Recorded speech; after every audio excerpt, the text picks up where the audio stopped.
بسم اللہ الرحمن الرحیم الحمد للہ نحمده ونستعینه ونستغفره ونؤمن به ونتوکل علیہ ونعوذ باللہ من شرور انفسنا ومن سیئات اعمالنا من يهده الله فلا مضل له ومن يضلل فلا هادي له ونشهد أن لا إله إلا الله وحده لا شريك له ونشهد أن محمدا عبده ورسوله أما بعد فأعوذ بالله من الشيطان الرجيم بسم اللہ الرحمن الرحیم محمد رسول اللہ اللہم صلی علی محمد وعلی آل محمد کما صلیت علی ابراہیم وعلی آل ابراہیم انک حمید مجید اللہم بارک علی محمد وعلی آل محمد کما بارکت علی ابراہیم وعلی آل ابراہیم انک حمید مجید۔ نام محمد سے دلوں کو سرور ملتا ہے، نام محمد سے دلوں کو سرور ملتا ہے، نگاہ فکر کو تازہ شعور ملتا ہے۔ نصیب کیسا بھی ہو واسطہ احمد کا دیکھے، نصیب کیسا بھی ہو وسیلہ محمد کا دیکھے، خدا سے جو بھی مانگیں ضرور ملتا ہے۔ معزز علماء کرام، میرے نہایت واجب الاحترام بزرگوں، مسلک اہل سنت والجماعت سے تعلق رکھنے والے وجود نوجوان دوستوں اور بھائیوں، آپ حضرات کے سامنے مجھ سے قبل سٹیج سے اعلان کیا جا رہا تھا کہ میں آپ حضرات کی خدمت میں مقام مصطفیٰ صلی اللہ علیہ وسلم کے عنوان پر گفتگو کروں گا۔ کسی بھی شخصیت کا مقام سمجھنے کے لیے، کسی بھی شخصیت کا مرتبہ سمجھنے کے لیے، بلکہ میں شخصیت سے آگے نکل کر ایک لفظ عرض کرتا ہوں، کسی بھی چیز کی اہمیت معلوم کرنے کے لیے تین باتوں کا پتہ چلانا ضروری ہے۔ جب تک یہ تین باتیں سامنے نہ ہوں، کسی چیز کی اہمیت، اس کی عظمت، اس کے مقام کا پتہ نہیں چل سکتا۔ نمبر ایک، اس چیز کا میٹیریل کیا ہے، نمبر دو، اس چیز کا ڈیزائن کیا ہے، اور نمبر تین، اس چیز کے فوائد کیا ہیں۔ اگر آپ کہیں میں اور آسان لفظوں میں کہتا ہوں، پہلے یہ دیکھیں اس چیز کا خمیر کیا ہے، پھر دیکھیں اس کی شکل کیا ہے، اور پھر دیکھیں کہ اس کے فوائد اور ثمرات کیا ہیں۔ یہ تین باتیں اگر سامنے آئیں تو پھر اندازہ ہوتا ہے کہ مقام اور عظمت اور اہمیت کیا ہے۔ کوئی بھی کمپنی اگر کوئی چیز مارکیٹ میں لاتی ہے تو تین باتیں بیان کرتی ہے۔ مثلا ہمارے سامنے مائک موجود ہے، یہ جس کمپنی نے بنایا وہ کہیں گے کہ ہمارے مائک جیسا دنیا میں مائک نہیں ہے۔ کیوں؟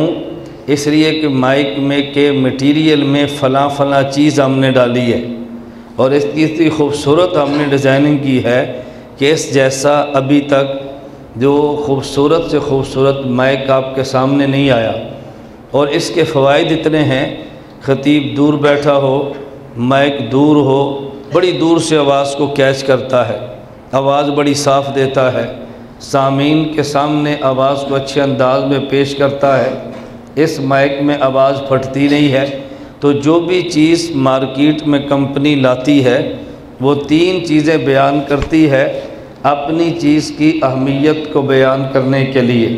میں آپ کی خدمت میں عرض کر رہا ہوں، جب ہم نے مقام مصطفیٰ کو سمجھنا ہے تو ہم تین باتیں سمجھیں۔ نمبر ایک، رسول اللہ صلی اللہ علیہ وسلم جس خمیر سے بنے ہیں وہ خمیر کون سا ہے؟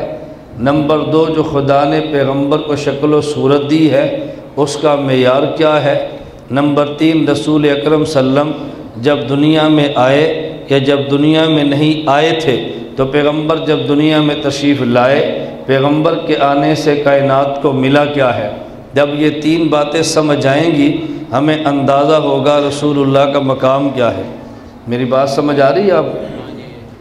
میرا آپ حضرات سے پہلا یہ موقع ہے کہ میں براہ راست آپ سے گفتگو کر رہا ہوں۔ آپ نے سیڈیوں میں دیکھا ہوگا، کیسٹوں میں سنا ہوگا، اور براہ راست بہت کم لوگوں کو سننے کا موقع ملا ہے۔ میری عادت یہ ہے میں وقت پہ بات شروع کرتا ہوں اور وقت پہ بات ختم کرتا ہوں، کبھی اپنے سامعین کو ٹینشن نہیں دیتا اور انتظار کا موقع بھی نہیں دیتا، بلکہ میں بہت سارے احباب کی خدمت میں کہتا ہوں کہ ہماری اتحاد اہل سنت والجماعت کا جو ماٹو ہے وہ نو لیٹ اور نو ویٹ کی بنیاد پہ چلتا ہے۔ ہم نہ کبھی انتظار کا موقع دیتے ہیں نہ کبھی تاخیر کا موقع دیتے ہیں۔ جیسے مجھے ان حضرات نے فرمایا تھا تو میں پورے اپنے ٹائم پر سٹیج پر آ گیا ہوں اور میں نے انشاءاللہ پورے وقت پہ سٹیج چھوڑ دینا۔ ایک اور دوسری میری عادت یہ ہے کہ میں لطیفہ بازی، فضول باتیں، مخالف پہ ہوٹنگ یہ نہیں کرتا، اپنے مسلک اپنے موقف کو دلائل سے پیش کرتا ہوں۔ میری گفتگو وہی بندہ سمجھ سکتا ہے کہ جو بندہ توجہ پوری دے، اور لطف اسے آتا ہے جس کا دلائل ذوق ہو، اور جس کا دلائل ذوق نہ ہو وہ ہماری گفتگو سے محظوظ نہیں ہو سکتا۔ جس کا مزاج و فتویٰ بازی، جس کا مزاج و ٹینشنیں، جس کا مزاج و فریق مخالف کے اکابر کو گالیاں دینا، پگڑیاں اچھالنا، اس کو ہماری بات پر کیسے لطف آئے گا؟ ہم تو رائیونڈ والے، تبلیغ والے، خانقاہوں والے بڑے نرم اور سیدھے سادے لوگ ہیں۔ ہماری بات کو وہ سمجھتے جس کے مزاج میں سیدھا پن ہے، جس کے مزاج میں ٹیڑھا پن ہو وہ ہماری بات کو سمجھنا چاہے بھی تو شاید نہ سمجھ سکے۔ خیر میں عرض کر رہا ہوں، آپ توجہ فرمائیں گے تو میں انشاءاللہ آپ کی خدمت میں دلائل سے گفتگو کروں گا۔ میں نے کہا مقام مصطفیٰ کو سمجھنے کے لیے ہمیں کتنی باتیں سمجھنا ضروری ہیں۔ نمبر 1 ہمارے پیغمبر کا مبارک خمیر کیا ہے؟ رسول اللہ صلی اللہ علیہ وسلم کس جگہ سے بنے ہیں؟ رسول اللہ صلی اللہ علیہ وسلم کے وجود اقدس کو بنانے کے لیے اللہ نے کس زمین اور مٹی کا انتخاب کیا ہے؟ نمبر 2 ہمارے پیغمبر صلی اللہ علیہ وسلم کو خالق نے شکل و صورت جو دی ہے اس کا معیار کیا رکھا ہے؟ نمبر 3 ہمارے پیغمبر کے آنے پہ کائنات کو ملا کیا ہے؟ جب یہ 3 چیزیں سامنے آئیں تو پھر مقام سمجھ آتا ہے، اور جب یہ چیز سامنے نہ آئے تو مقام سمجھ میں، بولیے نا، مقام سمجھ میں نہیں آ سکتا۔ میرا ساتھ بلوانا عادت نہیں ہے اور نہ ہی میں مجمع کے بلوانے کا محتاج ہوں۔ جب میری تقریر شروع کرنی ہے تو آپ نے خود چلنا ہے اور آپ کی بریکیں لگانی مشکل ہو جانی ہے، لیکن چونکہ یہ جلسہ کھڑی شریف کا ہے، یہ کراچی مبارک کا نہیں ہے جلسہ، اس لیے کہ جس قدر مجمع کی استطاعت ہو گفتگو تو اسی طرز پہ کرتے ہیں نا۔ میں نے آپ کو خطابت کے جوہر نہیں دکھانے، میں نے آپ کو مسئلہ سمجھانا ہے۔ نعرے لگوانا ہمارا مزاج نہیں ہے، کبھی نعروں میں اشتعال پیدا ہوتا ہے، آدمی لگاتا کسی اور مقصد کے لیے ہے، دوسرا فریق سمجھتا ہے کہ میری وجہ سے لگایا ہے، حالانکہ بندے کے ذہن میں فریق ہوتا ہی نہیں۔ اس لیے میں نعرے ختم کرا کے بیان سمجھاتا ہوں، اور جب کبھی ساتھ بلواتا ہوں تو میرا مقصد یہ ہوتا ہے کہ مجھے پتہ چلے کہ میری بات ان کو سمجھ آ رہی ہے یا میری بات ان کو سمجھ نہیں آ رہی۔ تو ہم نے 3 باتیں سمجھنی ہیں۔ نمبر 1 رسول اللہ صلی اللہ علیہ وسلم کو اللہ رب العزت نے کس جگہ سے پیدا فرمایا؟ ہمارے پیغمبر کا مبارک خمیر کیا ہے؟ رسول اللہ صلی اللہ علیہ وسلم جس جگہ سے بنے وہ جگہ کون سی ہے؟ ہمارا اہل سنت والجماعت احناف دیوبند کا عقیدہ ہے اللہ پیغمبر کو بھی مٹی سے بناتے ہیں، اللہ امتی کو بھی مٹی سے بناتے ہیں، لیکن مٹی اور مٹی میں فرق ہے۔ ایک مٹی وہ ہے کہ جس سے خدا نے مجھے اور آپ کو بنایا، ایک مٹی وہ ہے جس سے خدا نے حضرت عیسیٰ سے لے حضرت آدم سے لے کے عیسیٰ علیہ السلام تک تمام انبیاء کو بنایا، اور ایک مٹی وہ ہے جس سے خدا نے نبی الانبیاء، سید الانبیاء، امام الانبیاء کو بنایا۔ ان تینوں میں فرق ہے۔ جس مٹی سے مجھے اور آپ کو بنایا اس مٹی کو زمین والی کہتے ہیں۔ جس مٹی سے آدم سے لے کر عیسیٰ علیہ السلام کو بنایا اس مٹی کو جنت والی کہتے ہیں، اور جس مٹی سے امام الانبیاء کو بنایا اس مٹی کو جنت الفردوس والی کہتے ہیں۔ اب دیکھو جو پوری بات سنے گا نا کبھی دیوبند کو گستاخ نہیں کہہ سکتا، بلکہ میں دعوے سے کہتا ہوں جو ہماری پوری بات سنے گا وہ کہے گا کہ عشاق کے پیغمبر تو کہتے ہی اسے ہیں، لیکن جس نے بات پوری سنی نہیں ہے ظاہر ہے ہمارے بارے میں رائے قائم کر نہیں سکتا۔ میں بات سمجھا رہا تھا، ایک مٹی وہ جس سے مجھے اور آپ کو بنایا، ایک مٹی وہ جس سے انبیاء کو بنایا، ایک مٹی وہ جس سے امام الانبیاء کو بنایا۔ جس مٹی سے مجھے اور آپ کو بنایا اس مٹی کا نام زمین والی ہے، جس مٹی سے انبیاء علیہ السلام کو بنایا اس مٹی کا نام جنت والی ہے، اور جس مٹی سے سید الانبیاء صلی اللہ علیہ وسلم کو بنایا اس مٹی کا نام جنت الفردوس والی ہے۔ امتی اور نبی میں فرق وہ ہے جو زمین والی مٹی اور جنت والی مٹی میں فرق ہے، اور انبیاء اور امام الانبیاء میں فرق وہ ہے جو جنت اور جنت الفردوس کی مٹی میں فرق ہے۔ اس لیے ہمارا دعویٰ ہے نبی امت سے اعلیٰ خدا جنت سے بناتا ہے، نبی الانبیاء انبیاء سے اعلیٰ اسے خدا جنت الفردوس سے بناتا ہے۔ تو جب یہ دیکھے کہ نبی بنا کس سے ہے تو پھر عظمت اور مقام کا اندازہ تو ہونا کہ بنا کس سے ہے۔ یہ کار کون سی ہے؟ کہتے ہیں جاپان سے آئی ہے۔ یہ کار کون سی ہے؟ یہ امریکہ کی امپورٹڈ کار ہے۔ یہ کار کون سی ہے؟ فلاں جگہ سے۔ اگر کوئی ہم سے پوچھے تمہارے پیغمبر کہاں سے آئے ہیں، ہم کہتے ہیں جنت الفردوس سے آئے ہیں۔ جس کی تو تمنا کرتا ہے نا حضور وہاں سے آئے ہیں، جہاں تو جانا چاہتا ہے نبی وہاں سے آئے ہیں۔ پتہ یہ چلا اگر وہاں جانا ہے اس نبی کے پیچھے آنا ہے، اس لیے کہ ان کی تو جس جگہ کی تیری تمنا ہے وہ تو میرا پیغمبر کا وجود ہے، وہ جگہ تجھے مل سکتی ہی نہیں جب تک اس پیغمبر کی اتباع نہیں کرتا۔ پہلے یہ بات سمجھے ہمارے پیغمبر کا وجود کہاں سے بنا؟ جنت الفردوس سے بنا۔ اچھا نبی پاک صلی اللہ علیہ وسلم کا وجود اطہر جنت الفردوس سے بنا ہے، لیکن نبی دنیا میں رہ رہے ہیں، حضور زمین پہ رہ رہے ہیں، حضور اس کائنات پہ ہماری آنکھوں کے سامنے ہیں۔ کبھی ایک وقت آئے گا پیغمبر کی برکت سے اللہ مجھے اور آپ کو جنت میں جگہ دے گا انشاءاللہ، ہمارے اعمال کی وجہ سے نہیں، ہمارے پیغمبر کی برکت سے، ہمارے پیغمبر کے توسل سے، ہمارے پیغمبر کے فیض سے۔ بعض لوگ بلا وجہ میں کہتا ہوں ہمیں نہیں سنتے، دیوبندیت کے نام پہ بدنما داغ کو سنتے ہیں اور وہ سمجھتے شاید دیوبندیوں کا عقیدہ یہ ہے، ہمارا وہ عقیدہ نہیں ہے۔ ہمارے ماتھے پہ مت یہ کلک مالو، ہم پیغمبر کے وسیلے کے قائل ہیں، نبی کے توسل کے قائل ہیں، نبی کے فیض کے قائل ہیں، پیغمبر کی تبرک اور فیضان کے قائل ہیں۔ ہم نے اگر جنت میں جانا ہے پیغمبر کی تبرک سے جانا ہے، اگر جنت میں جانا ہے پیغمبر کے فیض سے جانا ہے۔ پیغمبر کے فیض کے بغیر تو جنت میں جا سکتا ہی نہیں ہے، یہ تیرے اور میرے بس میں نہیں ہے۔ میں خیر عرض کر رہا تھا کبھی لوگوں کو بات سمجھ نہیں آتی۔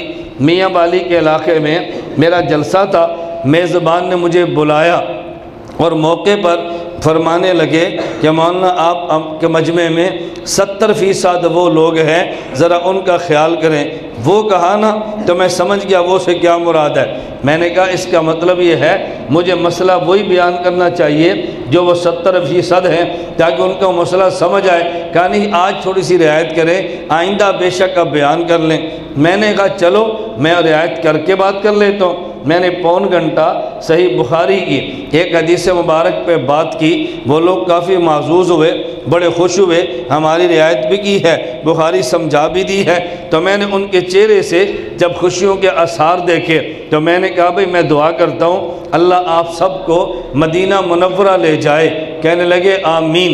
میں نے کہا میں دعا کرتا ہوں اللہ تمہاری برکت سے مجھے بھی مدینہ منورہ لے جائے۔ کہتے ہیں آمین۔ میں نے کہا کچھ شرم کرو، کچھ حیا کرو۔ ان کو بڑا تعجب ہوا یہ کیسا مولوی ہے، ہم اسے دعائیں دیتے ہیں ہمیں ڈانٹتا ہے۔ میں نے کہا جب میں نے تمہیں کہا اللہ تمہیں مدینہ لے جائے، آپ نے کہا آمین۔ میں نے کہا تمہاری برکت سے مجھے لے جائے، آپ کہتے ہیں آمین۔ اگر ابھی میں نے کہا نا اللہ حضور کی برکت سے لے جائے تو تم نے کہنا نا یہ شرک ہے، نبی کے وسیلے سے دعا نہ مانگو۔ تمہاری برکت سے مدینہ جائیں تو ایمان ہے، اور نبی کی برکت سے جائیں تو شرک ہے۔ میں نے کہا وسیلہ شرک ہے تو پھر تیرا وسیلہ بھی شرک ہونا چاہیے، اگر وسیلہ جائز ہے تو نبی کا وسیلہ بھی جائز ہونا چاہیے۔ تو کوئی گل سمجھ آئی کہ نہیں آئی؟ آ رہی ہے؟ تو پتر ٹیک نہیں لانا، چلو تو بزرگ نے نا تو جوان گبرو چھوڑے، تو ٹیک نہ لا، آپ لگائیں، ہم بڑوں کے ادب کے قائل ہیں لیکن چھوٹے چھوٹے ہی رہیں۔ گل ٹھیک ہی ہے غلط ہے؟ جو ہم سے بڑے ہیں وہ بڑے ہیں، جو ہم سے چھوٹے ہیں وہ جی اسی پیو نو پتر نہیں آختے تو پتروں نو پیو نہیں بنن دیں۔ ہمارے کہتے ہیں نا تو میرا پیو نہ بن تو پتر ہی رہے، تو انسان بن میرے سر تے نہ چڑھ۔ اس لیے جو ہمارے نوجوان ہیں نا ہمارے پیو نہ بنے، جو ہمارے پیو ہیں وہ ہمارے پیو ہیں، بڑوں کو ہم بڑا سمجھتے ہیں اور چھوٹوں کو چھوٹا سمجھتے ہیں۔ یہ گل غلط ہے یا ٹھیک ہے؟ نہ میں غلط کہوں تو آپ کہہ دو غلط ہے، میں ناراض نہیں ہوتا۔ میں پہلے کہتا ہوں کہ ہم وہ مولوی نہیں ہیں جن کا موڈ آف ہو جائے، چھوٹی چھوٹی باتوں پر ناراض ہوئے۔ ہم تو خالص پینڈو اور دیہاتی قسم کے مولوی ہیں، جٹ قسم کے مولوی ہیں۔ ہم نے گوڑیاں پہلے کی ہیں، مولوی بعد پہ پڑھے ہیں۔ مجھن پٹھے پہلے پائے نے، قرآن بعد وچ پڑھے ہے۔ باغ پہلا گوڈے نے، مدرسے بعد وچ گئے ہیں۔ مجھاں تے گویا پہلا تھپے ہے اور اس بعد مدرسے ال گئے ہیں۔ اس لیے ہم خالص پینڈو آدمی ہیں، اور پینڈو آدمیوں کا دل بڑا ہوتا ہے، وہ نکی نکی گلاں تے رسدے نہیں۔ بات ٹھیک ہے غلط ہے؟ ہاں غلط کہے تو آپ کہہ دو غلط ہے، ہم آپ کی بات مانیں گے انشاءاللہ، آپ سے الجھیں گے نہیں، اور جو بات ٹھیک ہے وہ پھر آپ نے ماننی ہے۔ میری غلطی آپ نکالے میں مان لوں، اور جو بات ٹھیک ہو آپ اس کو بھی نہ مانیں تو یہ بات تو مناسب نہیں ہے نا۔ غلط غلط ہوتی ہے اور ٹھیک ٹھیک ہوتی ہے۔ میں سمجھا کیا رہا تھا، اب بات سمجھنی ہے۔ میں نے کہا جب ہم جنت میں جائیں تو پیغمبر کی برکت سے جائیں گے نا، ویسے جنت میں کون جا سکتا ہے؟ میں بتا یہ رہا تھا کہ جب یہ امتی جنت میں جائے گا تو جنت کے ماحول کا اس امتی پہ اثر آ جائے گا۔ توجہ رکھنا، جب یہ امتی جنت میں جائے گا تو جنت کے ماحول کا اثر آ جائے گا۔ یہ جو کشمیر آپ کہنا یہ ٹھنڈا کشمیر نہیں ہے، ٹھنڈا کشمیر اور ہے۔ عام ذہن میں ہوتا ہے بھی سارا کشمیر ہی ٹھنڈا ہے، جی میں سارا پنجاب ہی گرم ہے۔ مری پنجاب میں لیکن وہ ٹھنڈا ہے، کشمیر کے بہت سے علاقے ہیں جو گرم ہیں، تو بعض لوگ سمجھتے ہیں کشمیر سارا ہی گرم ہے، پنجاب سارا ہی ٹھنڈا ہے۔ میں نے کہا نا کشمیر سارا ٹھنڈا، پنجاب سارا گرم۔ میں نے کہا ایسا نہیں ہے۔ جب میں بات سمجھانے لگا ہوں، اب بتاؤ اگر کشمیر کا علاقہ جو ٹھنڈا اور سرد ہو، اگر گرم علاقے کا بندہ وہاں جائے اس پر وہاں کے اثرات آتے ہیں یا نہیں؟ اور اگر ٹھنڈے علاقے کا بندہ گرم علاقے میں جائے تو وہاں کے اثرات آتے ہیں یا نہیں؟ اگر کوئی بندہ جو بازار کی بے حیائی میں رہتا ہے نبی کے روضے پہ ڈیرا لگا لے، مزاج بدل جاتا ہے نا۔ جو نبی کے روضے پہ رہتا ہے وہ بے حیائی والے بازار میں آ جائے، اس کا مزاج بدل جاتا ہے۔ جب اس امتی نے جنت میں جانا ہے، اس پہ جنت کے ماحول کا اثر ہونا ہے، اور جب نبی نے جنت کے وجود سے دنیا میں آنا ہے تو اس دنیا کے ماحول کا اثر بھی ہونا ہے۔ آپ کہیں گے جی کیا مطلب؟ میں دو تین باتیں سمجھاؤں گا تو پھر بات آپ کو سمجھ آئے گی۔ نمبر ایک، جب آدمی جنت میں جاتا ہے تو جنت میں جانے پر آدمی کے وجود میں پسینہ نہیں آتا۔ جنت میں جائے گا کوئی پسینہ نہیں ہے۔ جب پسینے والا کام نہیں ہے پسینہ کیسے ہوگا؟ جب چڑھتی دھوپ نہیں ہے پسینہ کیسے ہوگا؟ کمانے کے لیے مشقت نہیں ہے پسینہ ہوگا کیسے؟ تو جنت میں پسینے کا ماحول نہیں ہے، اس لیے امتی جنت میں جائے گا تو پسینہ نہیں ہے۔ تو جب نبی کا وجود جنت والا، جب نبی دنیا میں آئے ہیں تو پھر نبی کے وجود میں پسینہ نہیں ہونا چاہیے تھا، لیکن پسینہ آیا ہے۔ کیوں؟ یہ جنتی وجود دنیا میں آیا، یہ دنیا والا وجود جنت میں گیا تو جنت کا اثر آیا ہے، اور جب جنت والا وجود دنیا میں آیا اس پہ پسینہ تو آیا ہے۔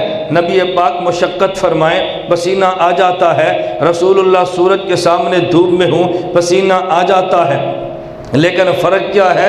پسینہ آپ کو بھی آئے گا، پسینہ مجھے بھی آئے گا، پسینہ نبی کو بھی آئے گا، لیکن دونوں کے پسینے میں فرق کیا ہے؟ میرا اور تیرا وجود یہ زمین سے بنا ہے، میرے پیغمبر کا وجود جنت سے بنا ہے۔ جن دنیا کے ماحول کی وجہ سے پیغمبر کے وجود سے پسینہ آ تو جاتا ہے، لیکن اس طرح نہیں ہوتا جیسے میرے اور تیرے وجود کا پسینہ ہے۔ میرے اور تیرے وجود پہ پسینہ آئے اس سے بو نکلتی ہے، پٹرول چھڑک اس پہ بو نکلتی ہے، پاؤڈر چھڑکنے پڑتے ہیں، خوشبو لگانی پڑتی ہے، غسل کرنا پڑتا ہے، کریمیں استعمال ہوتی ہیں، ورنہ بدبو پھیل جاتی ہے۔ میرے اور تیرے وجود سے پسینہ آئے تو بدبو پھیلتی ہے، نبی کے وجود میں پسینہ آئے تو خوشبو نکلتی ہے۔ میرا اور تیرا پسینہ بھی ہے، میرے پیغمبر کا پسینہ بھی ہے، لیکن میرا اور تیرا پسینہ یہ زمین والے وجود سے نکلا، ادھر بو آتی ہے۔ میرے محمد کا پسینہ یہ جنت کے وجود سے نکلا ہے، اسے خوشبو آتی ہے۔ میں یہ نہیں کہتا نبی کو پسینہ نہیں آتا، پسینہ پیغمبر کو آیا ہے، پسینہ مجھے اور تجھے آیا ہے، لیکن میرے اور تیرے پسینے کو پسینہ کہتے ہیں، نبی کے پسینے کو پسینہ مبارک کہتے ہیں۔ ہمارا پسینہ آئے تو بو نکلتی ہے، نبی کا پسینہ آئے تو خوشبو نکلتی ہے۔ کیوں؟ اس لیے کہ یہ تو دیکھو نا کہ پیغمبر کا پسینہ کس جسم سے نکل رہا ہے، وہ جسم کے اثرات تو ہوں گے نا، اس لیے پیغمبر کے وجود عطر سے خوشبو نکلتی ہے۔ اس پر آپ نے واقعات پڑھے ہیں، میں واقعات وہ نہیں سنا رہا، میں وجہ پیش کر رہا ہوں۔ جو مجھے نہیں جانتے ان کو شاید میرے اس جملے کا لطف نہ آئے، جو مجھے جانتے ہیں ان کو لطف آئے گا۔ میں کہتا ہوں مسلک اہل سنت والجماعت احناف دیوبند کا میں خطیب نہیں ہوں، مسلک اہل سنت والجماعت احناف دیوبند کا وکیل ہوں۔ خطیب اور وکیل میں کیا فرق ہے؟ خطیب موقف کو پیش کرتا ہے اور وکیل موقف کی وجہ پیش کرتا ہے۔ یہ تو آپ نے سنا ہے کہ نبی پاک صلی اللہ علیہ وسلم آرام فرما ہے، ام سلیم آئی ہے رضی اللہ عنہا، رسول اللہ صلی اللہ علیہ وسلم سو رہے تھے، سورج کی وجہ سے پسینہ مبارک نکل رہا تھا، ان نے شیشی میں آپ کا پسینہ مبارک بند کیا ہے، اور جب کبھی کسی تقریب میں جاتی جہاں صرف خواتین ہوتی، رسول اللہ صلی اللہ علیہ وسلم کے مبارک پسینے کا ایک قطرہ نکال کے خوشبو میں ملا دیا، پھر خوشبو جسم پہ لگا دی، تو عورتیں پوچھتی ام سلیم کس ملک سے خوشبو آئی ہے؟ اس نے کہا کسی ملک سے نہیں، یہ تو مالک الملک کے پیغمبر کے وجود کا پسینہ ہے، یہ خوشبو وہاں سے آئی ہے، نبی کا پسینہ الگ ہے۔ حضرت رضی اللہ تعالی انس بن مالک کہتے ہیں ختم تو رسول اللہ 10 سنین، میں نے رسول اللہ صلی اللہ علیہ وسلم کی 10 سال تک خدمت کی ہے، میں نے نبوت کو قریب سے دیکھا ہے، اور میں قسم اٹھا کر کہتا ہوں ما شممت اطیبا من عرق محمد صلی اللہ علیہ وسلم، میں نے پیغمبر کے مبارک پسینے سے زیادہ دنیا میں کوئی خوشبو نہیں سونگھی ہے۔ صحابہ خود فرماتے ہیں اگر ہمیں کبھی پتہ چلنا ہوتا حضور کہاں پہ ہیں، ہمیں پوچھنے کی ضرورت نہ پیش آتی، جس گلی سے حضور گزرتے اس گلی کی خوشبو بتا دیتی تھی حضور یہاں سے گزر کے گئے ہیں۔ یہ تو آپ نے سنا ہے کہ رسول اللہ صلی اللہ علیہ وسلم کے پسینے سے خوشبو آتی ہے، لیکن یہ نہیں سنا کیوں آتی ہے۔ میں کیوں بتا رہا ہوں؟ میرا اور تیرا وجود دنیا والا، زمین والا، پیغمبر کا وجود جنت والا، جنت میں بو نہیں ہے، جنت میں خوشبو ہے، اس لیے میرے اور تیرے جسم سے پسینہ نکلے تو بدبو آتی ہے، پیغمبر کا مبارک پسینہ نکلے تو خوشبو آتی ہے۔ ہمارا وجود زمین والا، نبی کا وجود جنت والا۔ اب بتاؤ حضور پاک کے پسینے اور ہمارے پسینے میں فرق ہے یا نہیں؟ نبی کا پسینے کا مقام خود بہت سمجھ آئے گا، پہلے یہ تو پتہ چلے نا یہ پسینہ کہاں سے نکلا ہے۔ آپ دیکھیں ایک علاقہ ہے جی پانی کہتے ہیں بہت کڑوا ہے، یہ پانی بڑا نمکین ہے، یہ پانی بڑا میٹھا ہے۔ آپ نے کبھی اندازہ کی ہے اگر شور زمین پہ نلکا لگے تو پانی کڑوا نکلتا ہے، اگر نہر کے کنارے پہ لگے تو پانی میٹھا نکلتا ہے، 45 فٹ پر ہو تو پانی نمکین نکلتا ہے، 500 فٹ پہ بور ہو تو پانی میٹھا نکلتا ہے۔ کیوں؟ جب جگہ بدلتی ہے اس سے نکلنے والے پانی کا مزاج بدلتا ہے، پسینہ نکلتا ہے تو جس جگہ سے نکلتا ہے اس جگہ کی وجہ سے پسینے کا مزاج بدل جاتا ہے۔ میں بتا یہ رہا تھا اللہ ہمیں بات سمجھنے کی توفیق عطا فرمائے۔ میرے پیغمبر صلی اللہ علیہ وسلم کا کیونکہ جنت والا وجود ہے، اللہ آپ کو مجھے حضور کی برکت سے جنت میں جگہ عطا فرما دے۔ لیکن جب جنت میں جائیں گے جنت میں کوئی بیماری نہیں ہے، جنت میں کوئی بیماری نہیں ہے، مریض سے مریض جنت میں جائے اس کی ساری بیماریاں ختم، جنت میں جا کے کبھی بیماری نہیں آتی۔ میرے پیغمبر کا وجود جنت والا ہے۔ دنیا کے جسم پہ بیماریاں آتی ہیں، لیکن بیماری دو قسم کی ہے۔ ایک بیماری وہ ہے جس سے نفرتیں پھیلتی ہیں، ایک بیماری وہ ہے جو محبت کی علامت ہوا کرتی ہے، ایک بیماری وہ ہے جو اعمال میں رکاوٹ بن جاتی ہے، ایک بیماری وہ ہے جو مشن میں رکاوٹ کبھی نہیں بنتی۔ بیماریاں دو قسم کی ہیں۔ اگر کسی آدمی کو بخار آ جائے، اس سے نفرت کوئی نہیں کرتا۔ اگر سر میں درد آ جائے، اس سے نفرتیں کوئی نہیں کرتا۔ بیماری سے پیپ نکل پڑے، لوگ نفرتیں کر لیتے ہیں۔ اگر ماں جسم سے خون نکلے، اس سے نفرتیں کوئی نہیں کرتا۔ ایک مرض وہ ہے جو اعمال کی درنجی کا سبب تو ہے، لیکن نفرت کی فضا کبھی نہیں باتی۔ میرے پیغمبر کا وجود جنت والا ہے، میرا اور تیرا وجود زمین والا ہے، تو جنت میں شفا ہوتی ہے، جنت میں وبا نہیں ہوتی۔ اس کا نتیجہ کیا ہے؟ میرے پیغمبر کے وجود کو خدا نے سراپا شفا بنا دیا ہے۔ میں اس پر دو تین باتیں عرض کرتا ہوں۔ اگر آپ کبھی بازار میں جائیں، ہسپتال میں جائیں، ادھر لکھا ہوگا یا تھوکنا منع ہے۔ اگر دفتر میں جائیں تو لکھا ہے یہ تھوکنا منع ہے۔ ایئرپورٹ پہ جائیں تو لکھا ہے تھوکنا منع ہے۔ پوچھو بھئی تھوکنا کیوں منع ہے؟ کہتے ہیں اس میں تھوک میں جراثیم ہوتے ہیں، جراثیم سے بیماریاں پھیلتی ہیں، اس میں آلودگی ہوتی ہے۔ ہم چاہتے ہیں ایئر کنڈیشن ماحول ہے، اگر یہاں تھوک لگے گی تو ماحول متعفن ہوگا، ادھر تمہیں نہیں تھوکنا چاہیے۔ لیکن یہ تھوک امتی کی ہے، یہ پیغمبر کی تھوک مبارک نہیں ہے۔ نبی پاک صلی اللہ علیہ وسلم کی تھوک مبارک کو لعاب مبارک کہتے ہیں، تو امتی کے منہ سے پانی نکلا، اسے تھوک کہا ہے۔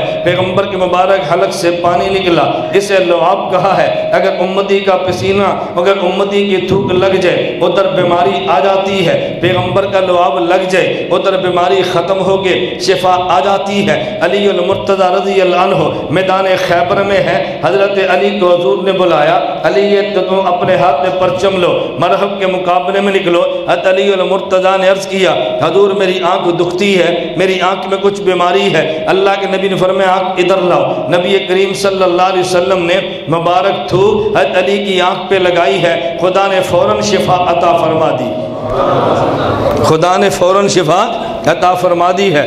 آپ کے دائیں بائیں کوئی سوئے نا، اس کو آپ نے اٹھانا ہے، آپ نہیں اٹھائیں گے تو پھر میں نہیں اٹھانا ہے۔ کیوں؟ اس لیے کہ میں نے تو بیان سنانا ہے نا، اتنی دور میں آپ کو سلانے کے لیے نہیں آیا، میں سوئے ہوں کو جگانے کے لیے آیا ہوں۔ تو میں نے سفر سلانے کے لیے کیا ہے، جگانے کے لیے کیا ہے۔ اس لیے اگر کوئی سوئے تو آپ جگائیں، آپ نہیں جگائیں گے تو پھر میں جگاؤں گا۔ لیکن یہ جگانے پر لڑائی جھگڑا نہیں ہے۔ میں ساتھیوں کو سمجھاتا ہوں، بھئی ہم پیری مریدی والے لوگ ہیں۔ اچھا عجیب بات یہ ہے کہ مجھے تعجب ہوتا ہے، لوگ سمجھتے ہیں کہ دیوبند والوں میں خانقاہ نہیں ہے، دیوبند والوں میں طریقت نہیں ہے۔ میں اللہ کی قسم اٹھا کر کہتا ہوں، کوئی ایک دیوبندی جماعت ایسی نہیں ہے کہ جس کا قائد کسی خانقاہ کا مرید نہ ہو، کوئی جماعت ایسی نہیں۔ کسی جماعت کا تو مجھے نام لے کر بتاؤ دیوبندی ہو اور کسی خانقاہ کا مرید نہ ہو، کوئی ایسی دیوبندی جماعت نہیں ہے۔ ہاں دیوبند کے نام پہ بدنما داغ ہو، اس کی بات میں نہیں کرتا، میں دیوبند کی بات کرتا ہوں کہ خانقاہ کا مرید نہ ہو۔ ہم خطیب بھی ہیں، بات بھی کرتے ہیں، خانقاہوں کے مرید بھی ہیں۔ اس لیے میں کبھی ساتھیوں کو سنایا کرتا ہوں، آپ میں سے بات سو رہے ہیں نا، میں اس لیے واقعہ سنانے لگا ہوں۔ ہمارے شیخ کراچی میں حضرت حکیم اختر دامت برکات تو میرے شیخ ہیں، میرا حضرت سے بیعت کا تعلق ہے۔ حضرت فرماتے ہیں کہ عالم کی علمی مجلس اس کی حیثیت ماں کی گود کی ہے، اس کی حیثیت ماں کی گود کی ہے۔ بچہ گلی میں گلی ڈنڈا کھیلے تو نہیں سوتا، ماں کی گود میں آئے تو گلی ڈنڈا سمجھ دیو نا، کیا میں کوئی اور لفظ بولنا، بنٹے کھیڑے تو نہیں سوندا، اب ٹھیک ہے، یا کوئی اور کھیڑ دسا، جو بچے کھیل کھیلتے ہیں وہی بتاؤں گا نا۔ چلو کرکٹ کھیلے تو نہیں سوتا، ہوں تو سمجھ آ گئی نا، اگر یہ گراؤنڈ میں کرکٹ کھیلے تو نہیں سوتا اور ماں کی گود میں آئے تو سو جاتا ہے۔ کبھی ماں نے ڈانٹا ہے؟ ڈانٹا ہے؟ کیوں؟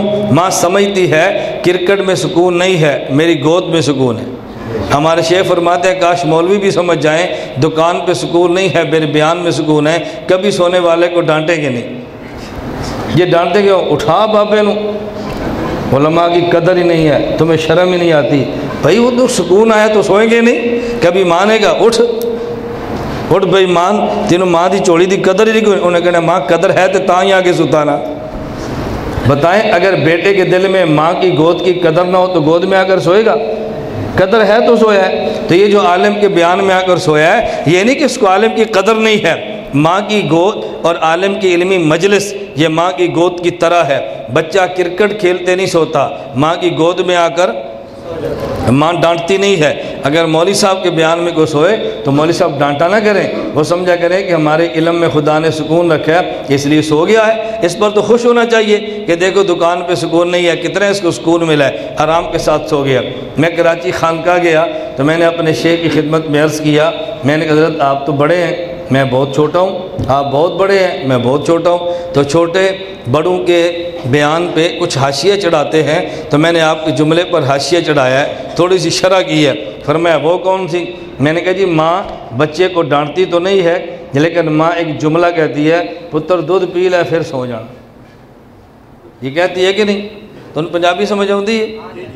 تسی جڑے لکھنؤ تو آئے ہو پھر بھی پتہ ہے، یہ تو میں تھوڑا احترام کرنا نا، پنجابی سمجھ آتی ہے کہ نہیں آتی؟ ماں کیا کہتی ہے؟ پتر دودھ پی لے پھر سو جانا، بیٹا دودھ پی لو پھر سو جانا۔ تو ماں ڈانٹتی نہیں ہے، کہتی ہے دودھ پی لو پھر سو جانا، کھیل رہا تھا تھکا ہوا ہے آ گیا ہے، بیٹا اٹھ جا دودھ پی لو پھر سو جانا۔ میں نے کہا حضرت ہمارے بیان میں کوئی سوئے میں ڈانٹتا تو نہیں ہوں، لیکن یہ کہتا ہوں بھائی تھوڑا سا دودھ پی لو اور پھر سو جانا۔ اگر علم چاہیے تو دعا کون سی مانگتے ہیں؟ رب زدنی، اور دودھ چاہیے تو دعا کون سی؟ اللہم بارک لنا فیہ وزدنا۔ اب یہ دعا ان کو آنی ہے جو مدرسے پڑھتے ہیں، یا ان کو آنی ہے جو سروزے چلے لگاتے ہیں؟ بقیہ نے دعا نہیں ہونی، کیوں؟ مدرسے نہیں پڑھنا پھر بھی نہیں ہونی، سروزہ لانا پھر بھی نہیں ہونی، پھر آخر لے تبلیغ والے ساڑھے کو لاؤں سی کوئی ہندو ہاں، بارڈر کراس کر کے جاؤ نا، ہندوؤں جا کے سمجھاؤ۔ اور میں نے کہا اللہ تمہیں سمجھ عطا فرمائے، ہندو نہیں یہ مسلمان سمجھتے ہیں، تبھی تو آئے ہیں۔ میرے جملے پر غور کرنا، ایک دعوت ہندو کو ہے، جملے پر غور کرنا، ایک دعوت ہندو کو ہے، ایک دعوت مسلمان کو ہے۔ ہندو کو دعوت یہ ہے کہ مصطفیٰ کو مان لے، اور مسلمان کو دعوت یہ ہے مصطفیٰ کی مان لے۔ وہ مصطفیٰ کو نہیں مانتا تو مصطفیٰ کی نہیں مانتا۔ بات سمجھ آئیے؟ ہندو کو کیا کہتے ہیں؟ مصطفیٰ کو مان لے، اور مسلمان کو مصطفیٰ۔ یہ مصطفیٰ کو تو مانتا ہے، حضور کی نہیں مانتا۔ حضور میرے نبی نے فرمایا نماز پڑھ، نہیں بس میرے نبی نے، روزہ رکھ، حضور میرے نبی نے، بس پردہ کرو، حضور میرے نبی نے، داڑھی رکھ، حضور نبی نے، پگڑی بند، حضور نبی نے۔ نا نبی مانتا ہے، نبی کی نہیں مانتا۔ ہندو حضور کو نہیں مانتا، مسلمان حضور کی نہیں مانتا، اسے کہتے ہیں ہمارے حضور کو مانو، اسے کہتے ہیں ہمارے حضور کی مانو۔ تو بات سمجھ آئی کہ نہیں آئی؟ اللہ میں بات سمجھنے کی توفیق عطا فرمائے۔ میں خیر کہہ رہا تھا کہ ہم دعا کیا مانگ، اللہم بارک لنا فیہ وزدنا منہ، اور علم چاہیے تو رب زدنی علما۔ توجہ، اگر خواب دیکھی ہے کہ میں نے دودھ پی ہے، تعبیر کیا ہے؟ اللہ علم دے گا، تو علم اور دودھ کو آپس میں مناسبت ہے نا؟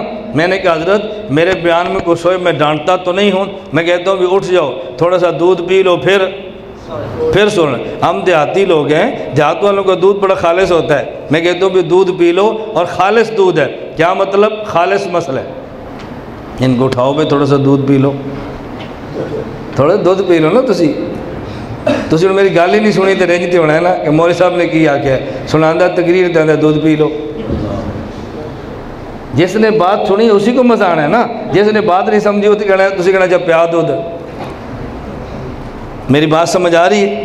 اللہ میں بات سمجھنے کی توفیق عطا فرمائے۔ آدمی بات سنے تو پھر لطف آتا ہے نا۔ تو میں کہہ رہا تھا ہم دیہات والے ہیں، ہمارا دودھ بڑا خالص ہے، تو اسے نہیں سمجھے میں کی آکھیا ہے، ہمارا دودھ بڑا۔ جس آدمی نے خالص دودھ کبھی نہ پیا ہو، پہلی بار پیے، اس کے پیٹ میں گڑ گڑ ہوتی ہے، اور جو پہلی بار خالص مسئلہ سنے اس کے منہ میں بڑ بڑ ہوتی ہے۔ 2-3 مرتبہ خالص دودھ پلاؤ، اس کا معدے کا مزاج بن جائے گا۔ 2-4 ہماری خالص تقریریں سناؤ، اس کا مزاج بن جائے گا انشاءاللہ۔ تو میرے بیان کے بعد خسر پسر کرے نا تو آپ نے کہنا ہے بھی اس بیچارے نے پہلی تقریر سنی ہے، 2-4 سناؤ انشاءاللہ ٹھیک ہو جائے گا۔ آپ کو سوئے تو آپ اٹھا لو گے نا، کیا کہو گے؟ بتاؤ نا بھی کیا کہو گے؟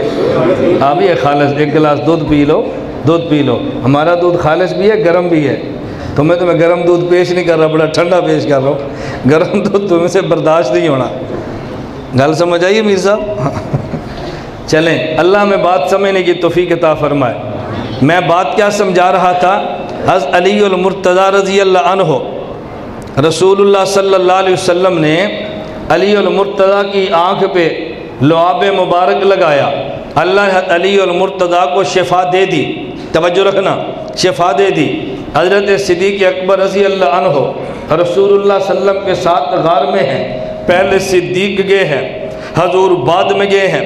غار کا مسئلہ آیا کہ نبی پاک آپ باہر ٹھہریں، میں غار میں جاتا ہوں، اس لیے کہ غاروں میں عموماً سانپ اور بچھو ہوتے ہیں، اگر ہوا تو مجھے ڈسے گا، آپ تو بچ جائیں گے۔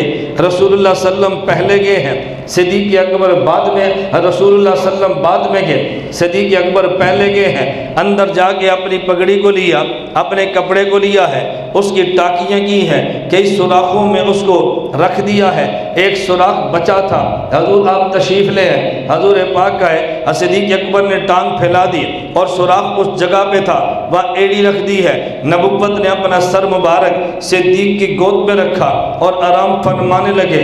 باہر سے جو خدشہ تھا وہ سچا ثابت ہوا اور سانپ آ گیا۔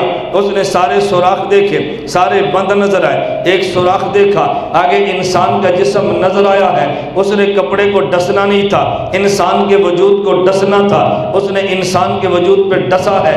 صدیق اکبر رضی اللہ عنہ نے حرکت نہیں کی کہ نبوت کی آنکھ نہ کھل جائے، لیکن یار کے دیدار میں اتنے مست تھے انہیں پتہ ہی نہیں چلا، صدیق کی آنکھ سے آنسو نکلا، حضور کے رخسار مبارک پہ لگا ہے، اچانک نبوت کی آنکھ کھلی ہے۔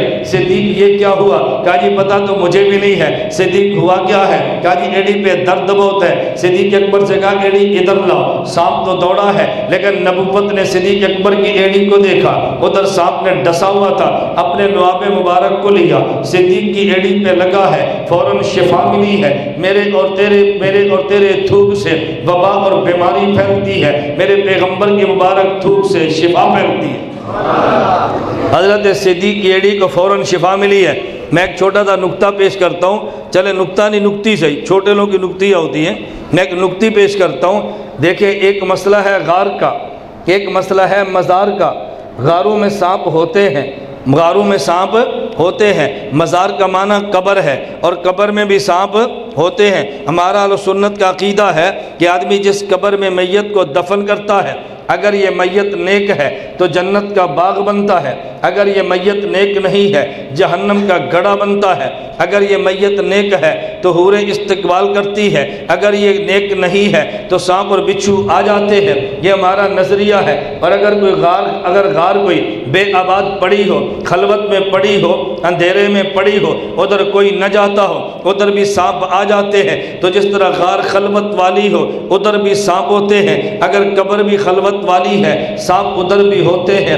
ایک مسئلہ غار کا ہے، ایک مسئلہ میرے پیغمبر کے مزار کا ہے۔ بات توجہ سے سمجھنا، ہمارا نظریہ کیا ہے؟ اس قبر میں سانپ ہوتے ہیں۔ مولانا عمر پالن پوری رحمۃ اللہ علیہ بہت بڑے آدمی تھے، نظام الدین انڈیا کے رہنے والے، رائے گنج میں ہر سال آتے بیان فرمایا کرتے تھے۔ یہ بیان میں نے اپنے کانوں سے ان کے سامنے بیٹھ کے سنا ہے۔ جب گکھڑ منڈی امام اہل سنت کیا میں حفظ کرتا تھا، رائے گنج گیا، میں نے بیان سنا، مولانا عمر پال پوری فرمانے لگے، ایک ڈاکٹر نے مجھ سے پوچھا کہ تم تبلیغ والے کہتے ہو قبر میں سانپ ہوتے ہیں، ہم نے کتنی قبریں دیکھی ہیں، ہم نے تو کبھی سانپ نہیں دیکھا۔ مولانا فرماتے ہیں میں نے ڈاکٹر سے کہا تم ڈاکٹر کہتے ہو، آدمی جو غذا کھاتا ہے وہ 4 اجزاء میں تحلیل ہوتی ہے، آئرن وہ لوہا بنتا ہے، سالٹ وہ نمک بنتا ہے، شوگر وہ چینی بنتی ہے، اور وہ چونا بنتا ہے۔ میں نہیں مانتا۔ ڈاکٹر کہتے ہیں کیوں نہیں مانتے؟ فرمایا مجھے منوانا ہے، اپنے پیٹ سے 1 چمچ چینی نکال دو،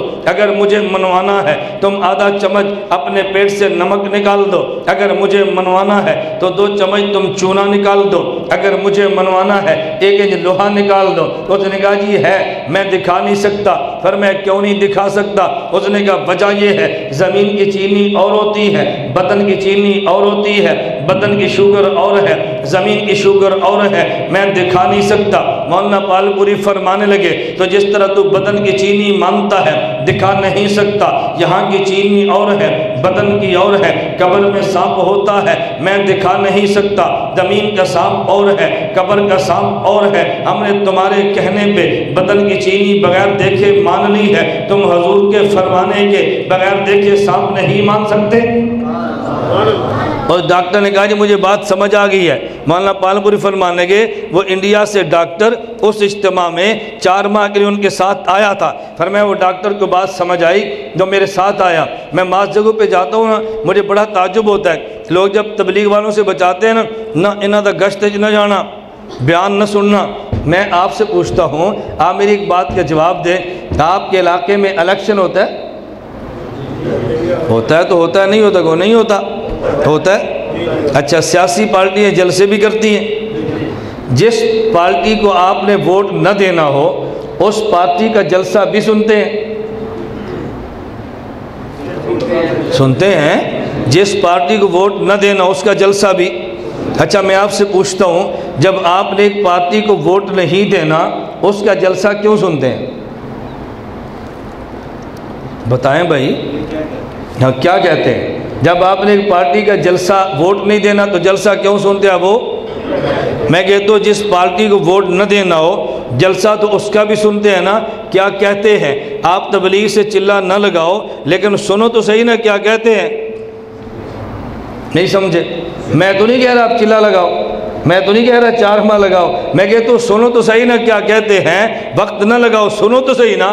مولوی صاحب کو پتہ ہے اگر سن لیا تو نٹور بھی جانا ہے، اس لیے روکو، یہ سنے ہی نہ۔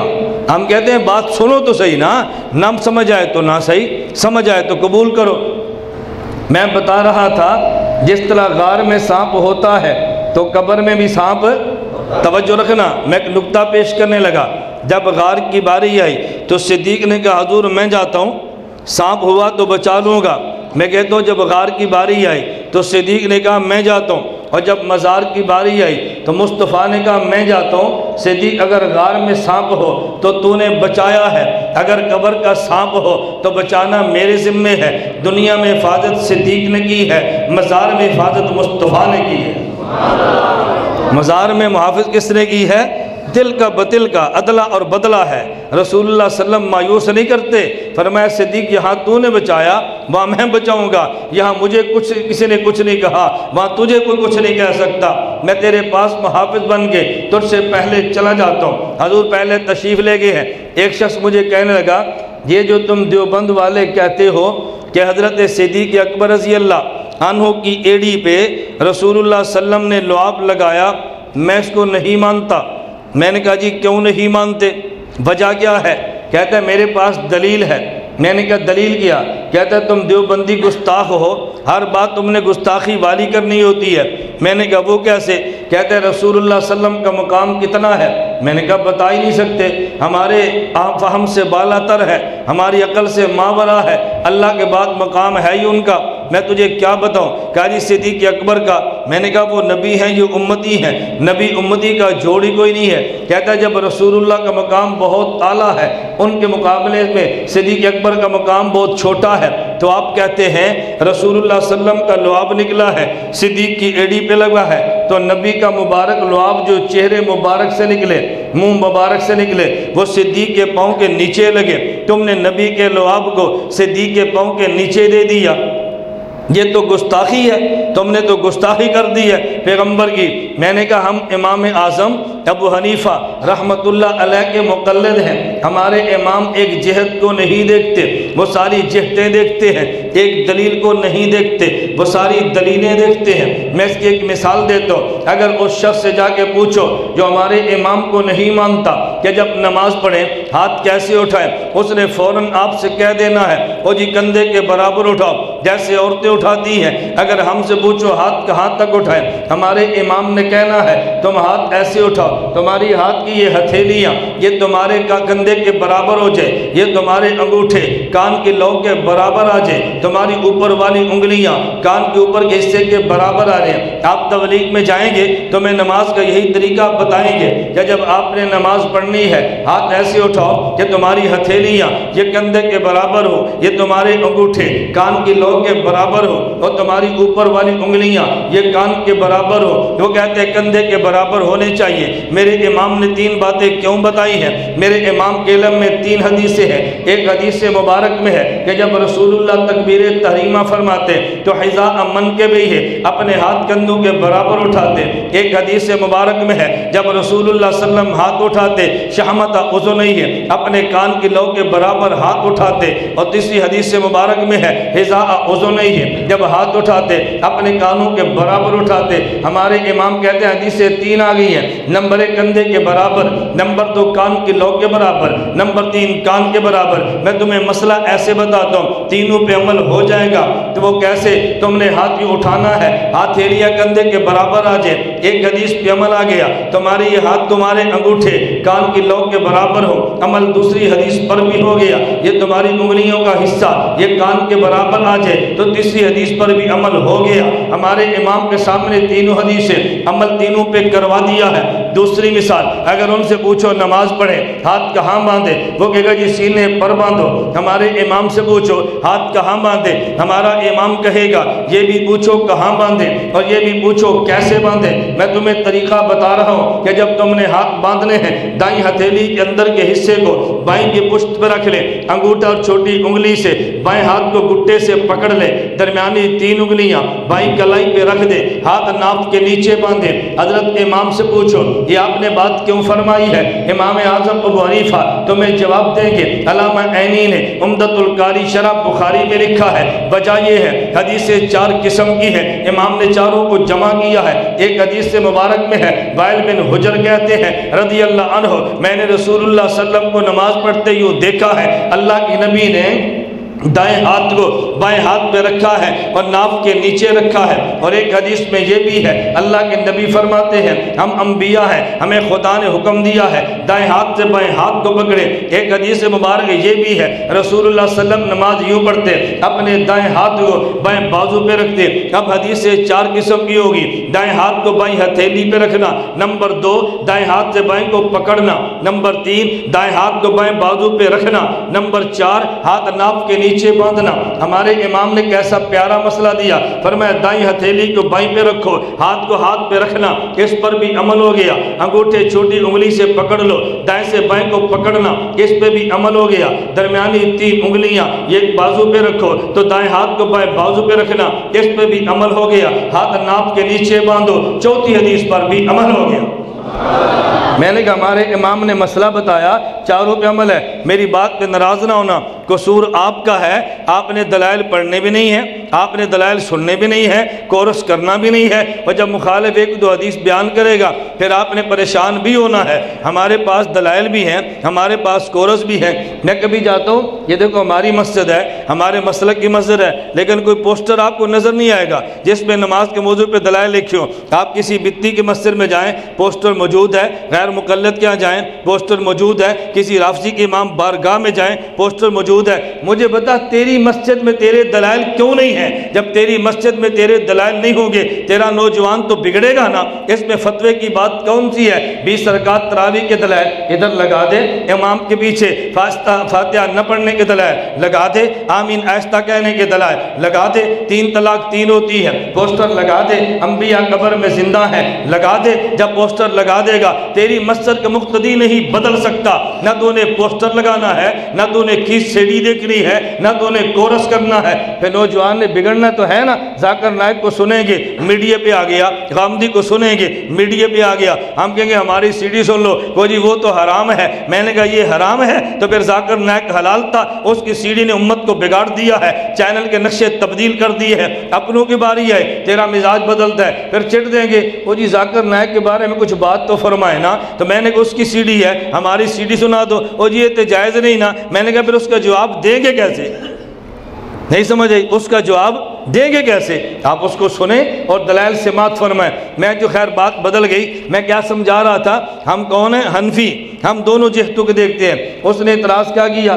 رسول اللہ صلی اللہ علیہ وسلم بہت بڑے ہیں، صدیق حضور کے مقابلے میں بہت لعاب حضور کے چہرے مبارک منہ مبارک سے نکلا ہے، تم نے کہا جی صدیق کے پاؤں کے نیچے لگا ہے، تم نے گستاخی کی ہے۔ میں نے کہا بات سمجھنا، حضرت صدیق کے نبی سے 2 رشتے ہیں، توجہ رکھنا، حضرت صدیق کے نبی سے 2 رشتے ہیں صلی اللہ علیہ وسلم۔ ایک رشتہ ایمان کا ہے، انہیں نبی کہتے ہیں، انہیں امتی کہتے ہیں، انہیں آقا کہتے ہیں، انہیں غلام کہتے ہیں، انہیں نبی کہتے ہیں، انہیں صدیق کہتے ہیں۔ یہ رشتہ نبی ہونے کا ہے، امتی کا ایمان کا رشتہ ہے، اور ایک رشتہ ان کا خاندانی ہے، ان کا خون کا رشتہ ہے، قرابت کا رشتہ ہے۔ حضور کو دیکھو تو داماد کہتے ہیں، صدیق کو دیکھو تو سسر کہتے ہیں، داماد بیٹا ہوتا ہے، سسر باپ ہوتا ہے۔ تو نے یہ تو دیکھا ہے نبی کی ایڑی، نبی کا لعاب امتی کے ایڑی پہ لگا ہے، لیکن تو نے یہ نہیں دیکھا کہ ایک باپ کی ایڑی ہے اور بیٹے کا لعاب ہے،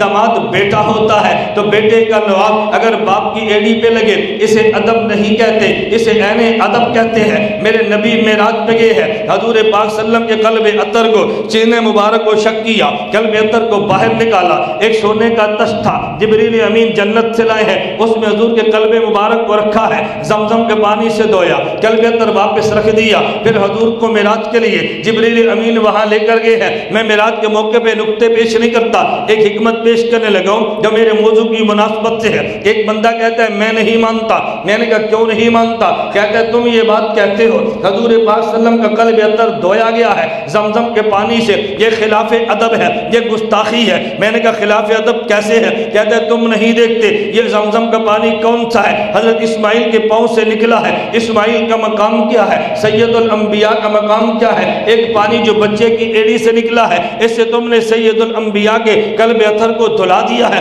یہ تو خلاف ادب ہے۔ میں نے کہا تو نے ایک بات کو دیکھا ہے، ہمارے نبی بھی نبی ہے، حضرت اسماعیل بھی نبی ہے، میں نے مانا وہ چھوٹے نبی ہے، یہ بڑے نبی ہے، وہ مقتدی نبی ہے، یہ امام نبی ہے، وہ نبی ہے، یہ نبی الانبیاء ہے، لیکن تو نے دوسرا رشتہ کیوں نہیں دیکھا؟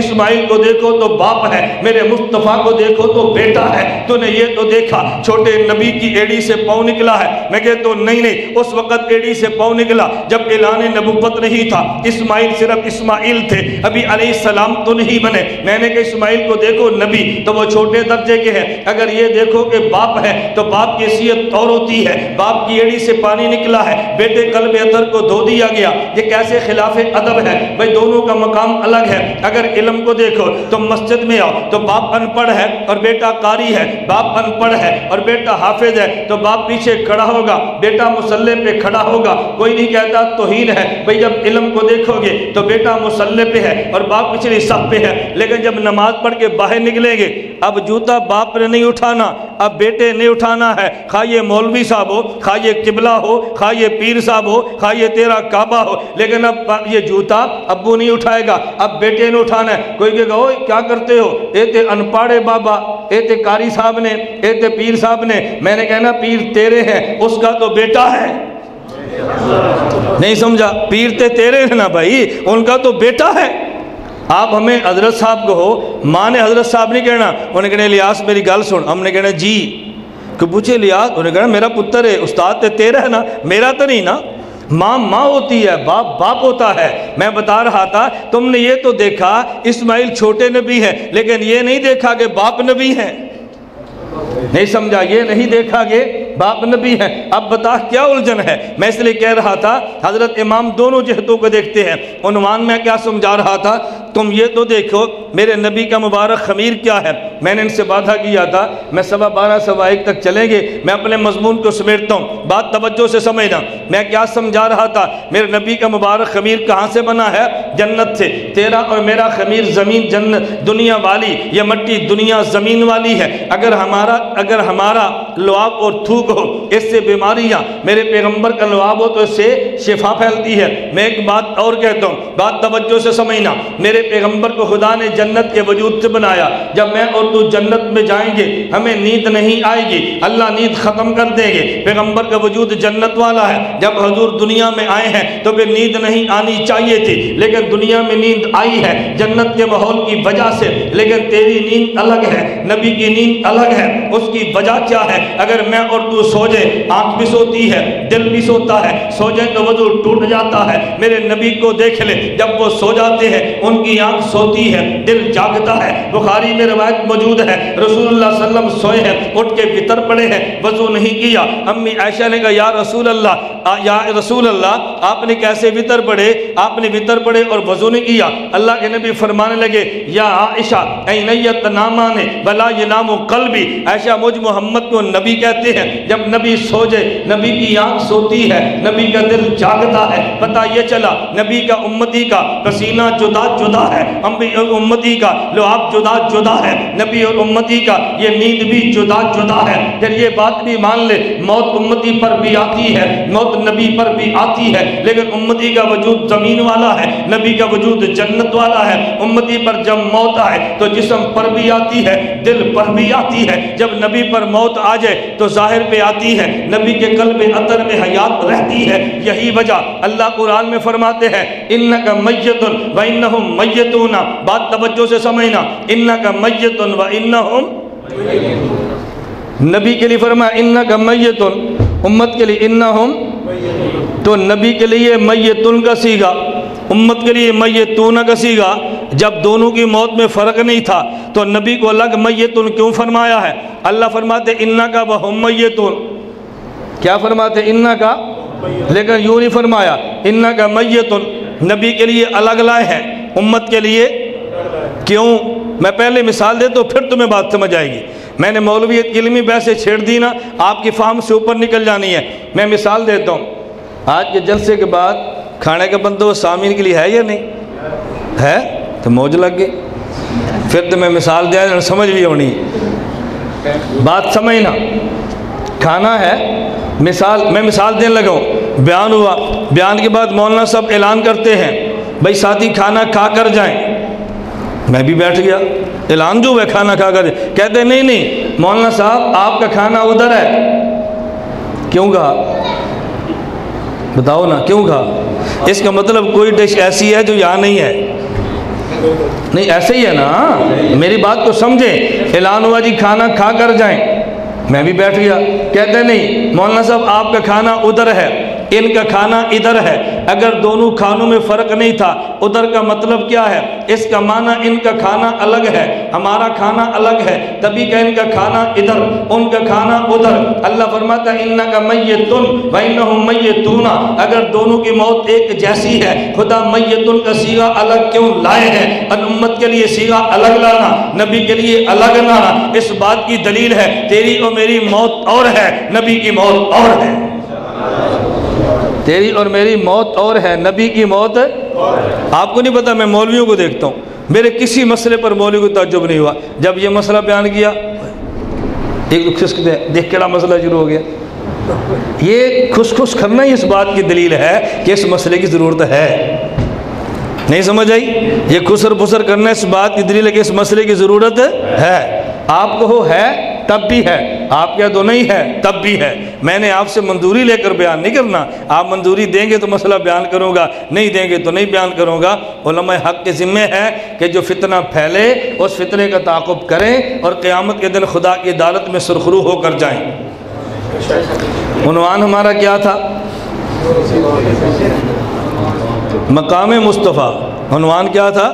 مقام مصطفیٰ۔ توجہ رکھنا، میں بتا رہا تھا کہ مصطفیٰ کا مقام تب سمجھ آئے گا جب پہلے یہ تو دیکھیں کہ حضور بنے کن سے ہے، حضور کا مبارک خمیر کیا ہے، نبی پاک صلی اللہ علیہ وسلم کا وجود اطہر بنا کہاں سے ہے۔ جب تک یہ نہیں سمجھ آئے گا اگلے مسئلے سمجھنے مشکل ہیں، اور یہ سمجھ آ جائے خدا کی قسم اگلے مسئلے سمجھنے بہت آسان ہے۔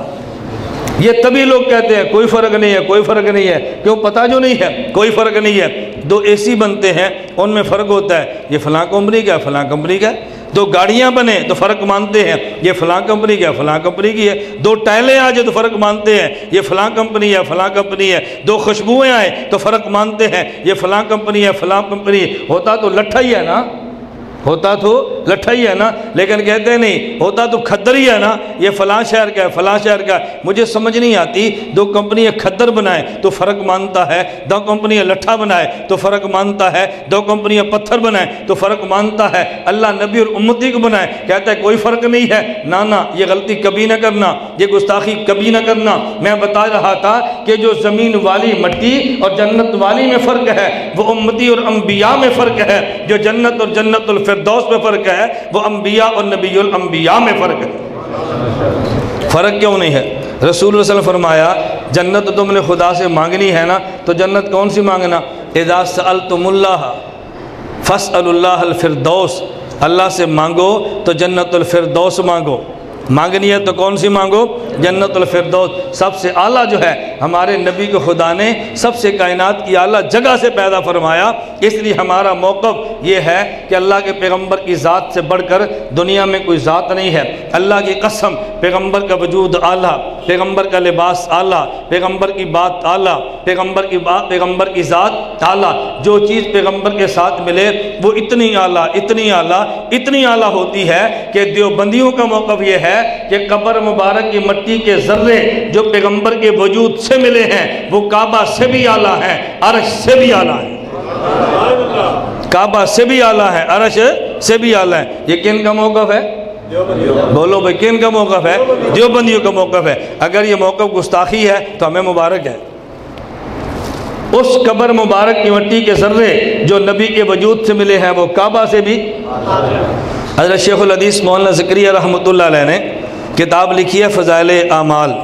میں تبلیغ والے سے کہتا ہوں جب نمازی بنانا ہو تو فضائل نماز پڑھا کرو، اور جب نمازی بچانا ہو پھر ہماری دلائل نماز پڑھا کرو۔ گل ٹھیک ہے غلط؟ ساڑی بھی کتاب منو نا، کمپرومائز کرو نا، مل کر چلو۔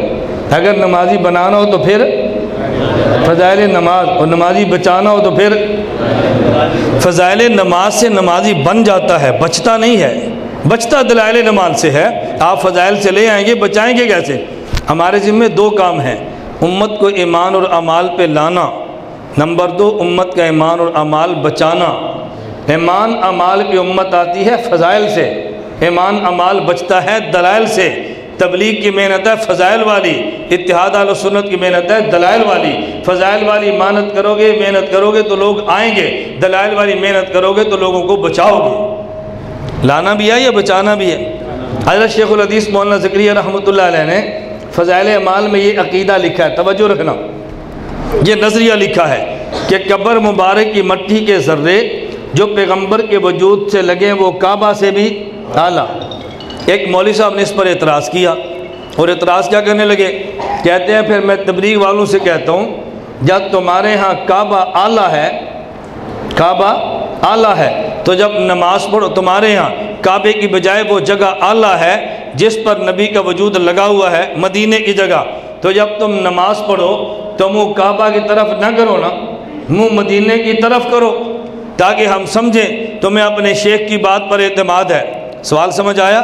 جب تمہارے ہاں وہ مدینے کی جگہ جو حضور کے وجود سے لگی ہے وہ کعبہ سے اعلیٰ، تو جب نماز پڑھو تو منہ کعبہ کی طرف نہ کرو نا، منہ مدینہ کی طرف کرو۔ میں نے کہا قبلہ میں آپ سے پوچھتا ہوں آپ کے ہاں کون سی جگہ سب سے اعلیٰ ہے؟ ہمارے ہاں تو وہ جگہ رسول اللہ صلی اللہ علیہ وسلم کی قبر کی مٹی جو نبی کے وجود سے لگی ہے۔ آپ بتا دو آپ کے ہاں کون سی جگہ اعلیٰ ہے؟ کہ جی ہمارے ہاں عرش سب سے اعلیٰ ہے۔ تو میں نے کہا پھر ہم بھی آپ سے کہہ سکتے ہیں جب آپ نماز پڑھیں نا تو منہ کعبہ کی طرف نہ کریں، منہ عرش کی طرف کریں، تاکہ ہمیں پتہ چلے آپ اعلیٰ اسے نہیں مانتے اسے مانتے ہیں۔ نہیں سمجھ آئی؟ جی میرا سوال، میں کہا میرا سوال، ہمارے سوال کا جواب آپ دیں، آپ کے سوال کے جواب ہم دیں گے۔ اور بات سنو، میں نے کہا تمہارے سوال کا جواب ہم نے دے دینا ہے، ہمارے سوال کا جواب تم سے نہیں بننا۔ میں سے نہیں کہہ رہا، آپ چٹ لکھیں مجھ سے جواب لیں، جتنی چاہیں چٹیں لکھیں، میں آپ کو جواب دے کر جاؤں گا۔ آپ کو اندازہ ہوگا کہ ہم جواب دیتے بھی ہیں پھر سوال کرتے بھی ہیں۔ بات اچھی طرح سمجھیں، کیا تیری کیا مطلب؟ میں نے کہا میں تمہارے سوال کا جواب دے دیتا ہوں۔ آپ نے کہا جب اعلیٰ یہ جگہ ہے تو منہ کعبہ کی طرف کیوں ہے؟ میں نے کہا دو چیزیں الگ ہیں، ایک ہوتی ہے عبادت، ایک ہوتی ہے عقیدت، ایک ہوتی ہے عبادت اور ایک ہوتی ہے عقیدت۔ عبادت ہوتی ہے خدا کی، عبادت ہوتی ہے خدا کی، عقیدت ہوتی ہے مصطفیٰ کی۔ ہم عبادت بھی مانتے ہیں، عقیدت بھی مانتے ہیں۔ یہ مرکز عبادت ہے، نبی کا روضہ یہ مرکز عقیدت ہے۔ کعبہ مرکز عبادت اور روضہ مرکز عقیدت ہے۔ ایک ہمارا مرکز عقیدت ہے، ایک ہمارا مرکز عبادت ہے۔ اب جناب ہمارے سوال کا جواب دے، اگر عرش اعلیٰ ہے تو منہ کعبہ کی طرف کیوں ہے، عرش کی طرف کیوں نہیں ہے؟ آپ کے سوال کا جواب تو ہم نے دے دیا ہے، ہمارا سوال قرض ہے اس کو چھیڑیں۔ میں بتا یہ رہا تھا، اللہ کی قسم اس لیے ہمیں پیغمبر صلی اللہ علیہ وسلم کا پورا مقام سمجھ کیوں نہیں آتا، ہمیں اصل حقیقت کا پتہ نہیں ہوتا۔ حضور کہاں سے بنے ہیں، حضور کہاں گئے ہیں، نبی کہاں سے آئے ہیں، نبی کہاں گئے ہیں۔ اللہ مجھے اور آپ کو بات سمجھنے کی توفیق عطا فرمائے۔ میں نے 3 باتیں ذکر کی تھی، ان میں سے بھی ایک حصہ میں نے آپ کی خدمت میں پیش کیا ہے۔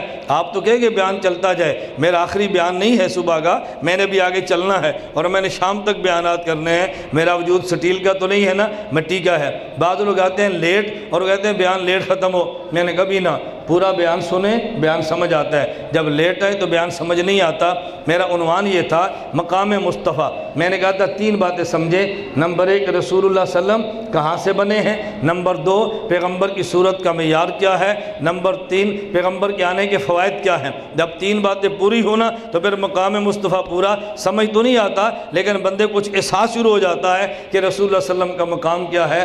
اللہ مجھے اور آپ کو پیغمبر کا مقام سمجھ کر اس کے مطابق حضور کی عظمت، عقیدت، پیغمبر کی اطاعت کرنے کی توفیق عطا فرمائے۔ اس لیے ہمارا نظریہ ہے نبی کی ذات بھی اعلیٰ، نبی کی بات بھی اعلیٰ۔ توجہ رکھیں، نبی کی ذات بھی اعلیٰ، نبی کی بات بھی اعلیٰ اور نبی کی جماعت بھی اعلیٰ۔ حضور جیسی کسی کی ذات نہیں ہے، حضور جیسی کسی کی بات نہیں ہے، حضور جیسی کسی کی جماعت نہیں ہے۔ نبی کی ذات بھی جنت والی، نبی کی بات بھی جنت والی، نبی کی جماعت بھی جنت والی۔ جو مانے گا وہ جنت میں جائے گا، جو نہیں مانے گا جہنم میں جائے گا۔ اللہ مجھے اور آپ کو رسول اللہ صلی اللہ علیہ وسلم کی ذات بھی ماننے کی توفیق دے، بات بھی ماننے کی توفیق دے۔ اللہ ہمیں جماعت بھی ماننے کی توفیق عطا فرمائے۔ وآخر دعوانا ان الحمدللہ رب العالمین۔ میری آپ سے آخر میں بھی گزارش ہے، میں نے کہا ہم تبلیغ والے نا ہم تقاضا رکھتے ہیں، ہماری آپ سے گزارش ہے ہر انگریزی ماہ کی پہلی جمعرات مغرب سے لے کے اتوار صبح 9 بجے تک سرگودا ہمارا مرکز اہل سنت والجماعت ہے 87 جنوبی۔ ہماری آپ سے گزارش ہے کہ آپ وہاں تشریف لائیں اور 3 دن کا کورس کریں گے نا بھی انشاءاللہ۔ میں کبھی تبلیغ والوں سے کہتا ہوں میں تمہارے ماہانہ سروزے پہ دلائل پیش کرتا ہوں اور ہمارا زندگی کا ایک سروزہ آپ اس کو قبول فرمائیں، انشاءاللہ امت ایمان پر آئے گی بھی اور امت کا ایمان بچے گا بھی، دونوں میں ساتھ لے کر چلو تو لے کر چلیں گے نا بھی انشاءاللہ۔ ہر انگریزی ماہ کی پہلی جمعرات مغرب سے لے کے اتوار صبح 9 بجے تک سرگودا ماہانہ کورس ہوتا ہے، تو اس میں آپ تشریف لائیں گے نا بھی انشاءاللہ۔ نمبر 2 جب بیان ختم ہو جائے ہماری آپ سے گزارش ہے کہ باہر ہمارا لٹریچر موجود ہے، مختلف مسائل پہ سیڈیاں ہیں، مختلف مسائل پہ پوسٹر ہیں، مختلف مسائل پہ کتب ہیں، آپ ان کتب کو لیں۔ اور کتاب نہ بھی لینا تو نماز اہل سنت والجماعت کتاب ضرور لیں، اپنی نماز کے دلائل پڑھیں۔ اللہ ہم سب کو اپنے دلائل سمجھنے کی توفیق عطا فرمائے۔ مولانا صاحب تقلید کے بارے میں وضاحت فرمائیں۔ دیکھیں تقلید کا مطلب یہ ہوتا ہے کہ جب ایک مسئلے پہ رسول اللہ صلی اللہ علیہ وسلم کی کئی قسم کی حدیث موجود ہوں، ہم نے کس حدیث پہ عمل کرنا ہے کس پہ عمل نہیں کرنا، وہ جب تک امام سے نہ پوچھے عمل بندہ کر سکتا ہی نہیں ہے۔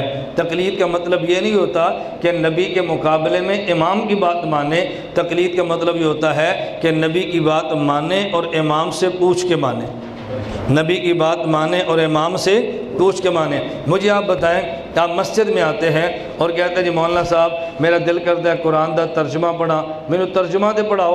اب بتاؤ جب مولانا صاحب ترجمہ پڑھاتے ہیں تو آپ اللہ کی مانتے ہیں یا مولوی صاحب کی؟ جی تو ترجمہ تو مولوی صاحب سے پڑھ رہے ہیں۔ کوئی بندہ کہہ رہے تو مشرک ہو، دیکھو خدا کے چھوڑ کے مولوی کے پاس چلے گئے ہو۔ آپ نے کہا یار قرآن خدا کا ہے لیکن میں خدا سے کیسے پڑھوں؟ قرآن اللہ کا ہے پڑھوں گا قاری سے، قرآن اللہ کا ہے سمجھوں گا مولوی صاحب سے۔ تو جس طرح اللہ کا کلام پڑھتے قاری صاحب سے ہم سمجھتے مولوی صاحب سے ہیں، حدیث اللہ کے نبی کی ہوتی ہے سمجھتے امام صاحب سے۔ تو یہ معنی ہوتا ہے تقلید کا کہ نبی کی پاک کی حدیث ہو اور سمجھے امام سے، اس کا نام تقلید ہوتا ہے۔ رفع دین سنت ہے یہ فرض ہے، کرنا افضل ہے یہ چھوڑنا۔ رفع دین کرنا خلاف سنت ہے، مکروہ ہے اور رفع دین نہ کرنا سنت ہے۔ جس کا مطلب کیا ہے؟ جب آپ رکوع میں جائیں اور رکوع سے اٹھیں اس اور رفع دین کرنا سنت کے خلاف ہے، اور رفع دین نہ کرنا یہ رسول اللہ صلی اللہ علیہ وسلم کی سنت ہے۔ ہمارے امام کا موقف یہ ہے کہ جو اعمال اللہ کے نبی نے پہلے کیے اور پھر چھوڑ دیے ہمیں چھوڑ دینے چاہیے، اور محدثین نے باب قائم کیے ہیں پہلے رفع الیدین کے، پھر رفع الیدین چھوڑنے کے۔ پہلے حدیث وہ لائے جو کرنے کی ہیں اور بعد میں وہ لائے جو چھوڑنے کی ہیں۔ محدثین کی عادت یہ ہے کرنے والی حدیثیں پہلے لاتے ہیں اور چھوڑنے والی بعد میں لاتے ہیں۔ جب رسول صلی اللہ علیہ وسلم نے کیا ہے ہم کرنے کو مانتے ہیں، جب چھوڑ دیا تو ہم چھوڑنے کو مانتے ہیں۔ اس لیے ہم کہتے ہیں کہ نہ کرنا سنت ہے اور کرنا مکروہ ہے۔ ہمیں چاہیے اپنے امام کی بات کو سمجھیں، امام کی بات مانیں اور اس کے مطابق عمل کی کوشش کریں۔ میں اس لیے آپ سے کہہ رہا تھا نا کہ آپ 3 دن کا ہمارے کورس کریں۔ میں جب تک ترک رفع دین پہ 1 گھنٹہ ذہن سازی نہیں کروں گا نا، بہت سارے حضرات کے شکوک و شبہات رہ جانے ہیں۔ وہ جی مکی والے تے کر دینے، مدینے والے تے کر دینے اور پھر غلط کر دینے۔ آپ ان سے فوراً پوچھو کہ مکہ اور مدینے والے سر پہ ٹوپی پہن کے نماز پڑھتے ہیں، وہ غلط کرتے ہیں۔ مکہ اور مدینے والے تراویح 20 پڑھتے ہیں، وہ غلط کرتے ہیں۔ مکہ اور مدینے والے جمعے کی اذانیں 2 دیتے ہیں، وہ غلط کرتے ہیں۔ مکہ اور مدینے والے جنازہ آہستہ پڑھتے ہیں، وہ غلط کرتے ہیں۔ مکہ اور مدینے والے وتر 3 پڑھتے ہیں، وہ غلط کرتے ہیں۔ مکہ اور مدینے والے 3 طلاق کو 3 کہتے ہیں، وہ غلط کرتے ہیں۔ مکہ اور مدینے والے امام احمد بن حنبل کی تقلید کرتے ہیں، وہ غلط کرتے ہیں۔ مدینہ والوں نے حضور کے روضے کے سامنے نعمان بن ثابت مسجد نبی میں امام کا نام لکھا ہوا ہے، یہ غلط کرتے ہیں۔ انہوں نے حضور کے روضے پہ لکھا ہوا ہے نبی پاک صلی اللہ علیہ وسلم کی حیات کا عقیدہ، وہ غلط کرتے ہیں۔ روضہ رسول پہ یا محمد کا لفظ لکھا ہوا ہے، کیا وہ غلط کرتے ہیں؟ پھر کہتے ہیں اسی انہوں کو نبی مننے وہ کوئی رسول نے، میں کہ رفع دین کرن تے رسول نے اور تراویح پڑھن تے پھر رسول نہیں۔ گل سمجھ آئیے؟ اسی کو انہوں دے مقلد ہاں تو میں کہ رفع دین تو مقلد بن گیا سے۔ ایک بات کرو نا، پوری بات کرو، یا مانو تو ساری مانو، نہیں مانتے تو ایک بھی نہ مانو، پسند آئی تو مان لی، نہ پسند آئی تو چھوڑ دی۔ ہم یہ نہیں کرتے، ہم یہ کہتے ہیں کہ مکہ اور مدینہ والے امام احمد بن حنبل کے مقلد ہیں، اور امام سے غلطی ہو جائے خدا تب بھی اجر دیتا ہے۔ امام سے غلطی ہو جائے تب بھی خدا اجر دیتا ہے۔ تم تو نہ امام ہو نہ تم مقلد ہو، تم تو غیر مقلد ہو۔ ایک آدمی مصلی پر امام ہوتا ہے، ایک مقتدی ہوتا ہے، امام بھی ٹھیک ہے مقتدی بھی ٹھیک ہے، اور ایک آدمی شرارتیں کرتا ہے۔ خطرناک تو یہ ہے، نہیں سمجھتے؟ ایک آدمی حاکم ہے اور ایک رعایا ہے اور ایک باغی ہے، خطرناک تو باغی ہے۔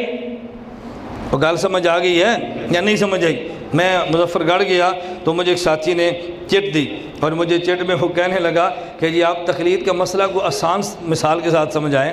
میں نے کہا مظفر گڑھ میں تم نے ٹرالیاں دیکھی ہیں، پیچھے لکھا ہوتا ہے پاس کر یا بولو نا، ٹرالیاں والے علم تو تہاڈے کول ہے یا نہیں؟ پاس کر یا برداشت کر۔ تو میں نے کہا جو پاس کرنے کی طاقت رکھے وہ مجتہد ہے، اور جو برداشت کرنے کی ہمت رکھے وہ مقلد ہے، اور جو پاس کرنے کی طاقت بھی نہ رکھے اور برداشت کرنے کی ہمت بھی نہ رکھے وہ غیر مقلد ہے۔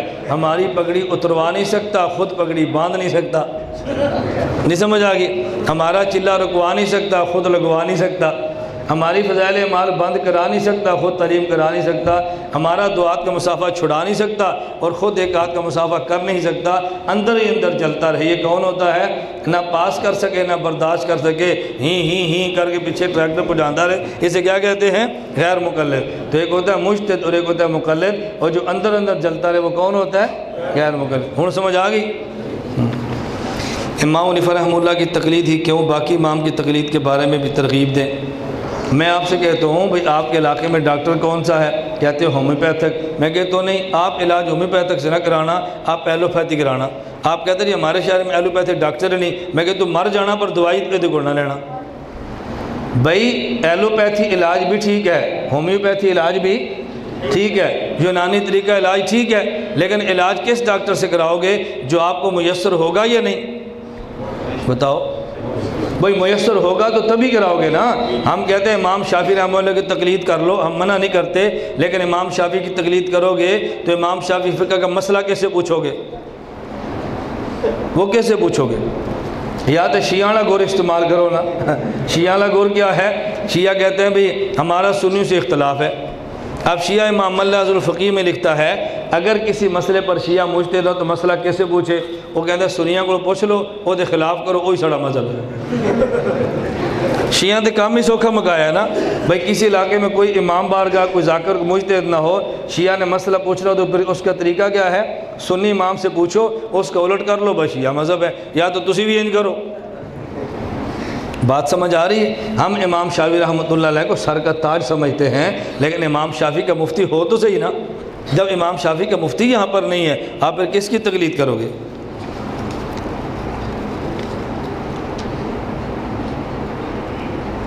کہتے ہیں امتی کو بھی اسی مٹی میں دفن کیا جاتا ہے اور نبی کو بھی اسی مٹی میں وضاحت فرمائیں۔ آپ بیت اللہ آپ کو لے جائے نا، حجر اسود بھی وہاں پر ہے اور دوسرا پتھر بھی وہاں پر ہے، تو دونوں میں فرق ہے یا نہیں؟ حجر اسود جنت والا ہے، دوسرا پتھر زمین والا ہے۔ نبی بھی یہاں دفن ہے، امتی بھی یہاں دفن ہے، لیکن جس جگہ پہ نبی دفن ہوتا ہے وہ جنت کی جگہ ہوتی ہے، اور جب امتی دفن ہوتا ہے امت کی جنت کی جگہ نہیں ہوتی، اس میں جنت کی خوشبو آتی ہے، اس میں جنت کی ہوا آتی ہے۔ یہ حدیث میں ہے، افرشوا لہ من الجنہ البسوا لہ من الجنہ وافتحوا لہ بابا الی الجنہ، جنت کا بچھونا، جنت کا لباس دو اور اس کو جنت کی دروازہ کھول دو، فیاتیہ من طیبہا، نبی کی قبر جنت ہوتی ہے اور امتی کی قبر میں جنت کی خوشبو اور ہوا آتی ہے، وہاں کھڑکی کھلتی ہے، وہ خود جنت ہوتی ہے۔ تو دونوں میں فرق ہے یا نہیں؟ ایک یہ کہ بندے کا کمرہ ہی ایسی ہو اور ایک ساتھ والے کمرے میں بیٹھا ہو اور وہاں سے کچھ ہوا ادھر آتی رہے، تو دونوں میں فرق ہے یا نہیں؟ آمین اونچی آواز سے سنت ہے یا آہستہ؟ آمین آہستہ سنت ہے اور اونچی آواز سے آمین کہنا خلاف سنت ہے۔ خود صحابی وائل بن حجر رضی اللہ تعالیٰ عنہ جو رسول اللہ صلی اللہ علیہ وسلم سے اونچی آمین کی روایت نقل کرتے ہیں نا، اس کا معنی بھی بیان کرتے ہیں، ما اراہ الا یعلمنا، وہ کہتے ہیں اونچی آواز سے آمین سنت نہیں ہے، یہ کبھی کبھار حضور نے اونچی آواز سے کہی ہے ہمیں سکھانے کے لیے کہ اس موقع پر کیا کہنا ہے۔ امام کہتے ہیں وَلَضَّالِينَ، چپ، اب کیا پتہ چلے حضور نے کیا فرمایا؟ کو پتہ چلے گا؟ تو ایک دو بار اونچی آواز سے کیوں فرمائی ہے؟ تاکہ ان کو پتہ چل جائے کہ اس موقع پر کیا کہنا ہے۔ صحیح مسلم میں روایت موجود ہے، رسول صلی اللہ علیہ وسلم نے ظہر کی نماز پڑھائی اور سورہ بقرہ غالباً ایک دو آیت اونچی آواز سے پڑھ دی۔ اب اونچی آواز سے تلاوت سنت تو نہیں ہے نا، کیوں پڑھی؟ تاکہ پتہ چلے کہ اس میں امام نے کیا پڑھنا ہے۔ حضرت عمر بن خطاب رضی اللہ عنہ سے روایت ایک جنازہ پڑھایا تو جنازے کی جو پہلی ثنا نے سبحانک اللہم ایک بار اونچی آواز سے پڑھ دی۔ پوچھا جی کیوں؟ فرمایا نئے لوگ مسلمان ہیں، ان کو پتہ چلے یہاں کیا پڑھنا ہے۔ اس سے تو سنت ثابت نہیں ہوتی نا۔ سورۃ فاتحہ کا حکم نماز میں کیا ہے؟ ہم کہتے ہیں کہ فاتحہ بھی قرآن ہے اور باقی 113 صورتیں بھی قرآن ہے۔ جب امام قرآن پڑھے تو مقتدی چپ ہو جائے، یہ فیصلہ ہمارا نہیں، یہ فیصلہ قرآن کا بھی ہے، اللہ کے نبی کا بھی ہے۔ مصافحہ دو ہاتھ سے سنت ہے، یہ ایک ہاتھ سے؟